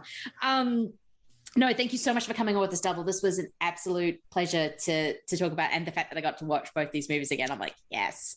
Okay, before we go, Daniel, please tell people where they can find your good work. Yeah, you can find the podcast on all podcast apps. It's called The Cobwebs Podcast. We are on a break for the month of August because I'm taking a page out of the Anthony King book, and I thought breaks sound nice. I'm going to do that. But all of September and October, doing all spooky season episodes. And it's going to be super fun. Both of you are going to be on it. And yeah, I'm looking forward to it. I am very looking forward to Hayden shaking his head no. No, I was saying I am. I was looking around like I am. Woo. Hayden, where can people find your good work? Oh, okay. So you can find me on Letterboxd at Hayden Comes Alive. My little picture is the little porcupine from Him and Otter's Jug Band Christmas. That's how you'll know when you see me. On my Letterboxd, I have a link to my various anthologies that I'm published in. I write horror short stories on occasion, and I have an announcement to make. Pretty soon, definitely before Halloween, I will have my newest short story, Axe Squatch, will be available in Roadkill Volume 7. So I will be promoting that on whatever podcast I'm on in the future. There hasn't been a release date announced yet, but they always come out before Halloween. So yeah, that is awesome. I'm definitely going to look out for that. Thank you so much for coming on for this episode. As usual, it's always a blast. If you want to follow Schlock and Awe, it's on all the apps. Schlock and Awe 1 for Instagram and Twitter. And if you want to follow me, Reading Geek on Twitter and also on Letterboxd. Again, thank you for coming on. This was, again, an absolute blast. And I know both of you are also coming on for Schlock and Awe October. So I think Daniel is still up for it. Oh, yeah. Yeah, no, I know. Yeah. I wouldn't miss that one. Yeah, you can all probably guess but no. But no, Hayden and Mark will be on for the final Halloween one, because you all know I can't not be talking kills without wonder the what boys. we'll be talking about. Yeah. And it's another Halloween movie that's coming out. So no, that is going to be an absolute blast. And thank you so much for listening. We'll be back with another double feature. All right, thanks guys. Bye. That was so much fun. Oh, so much. Dude, that Such a good it was a time. blast.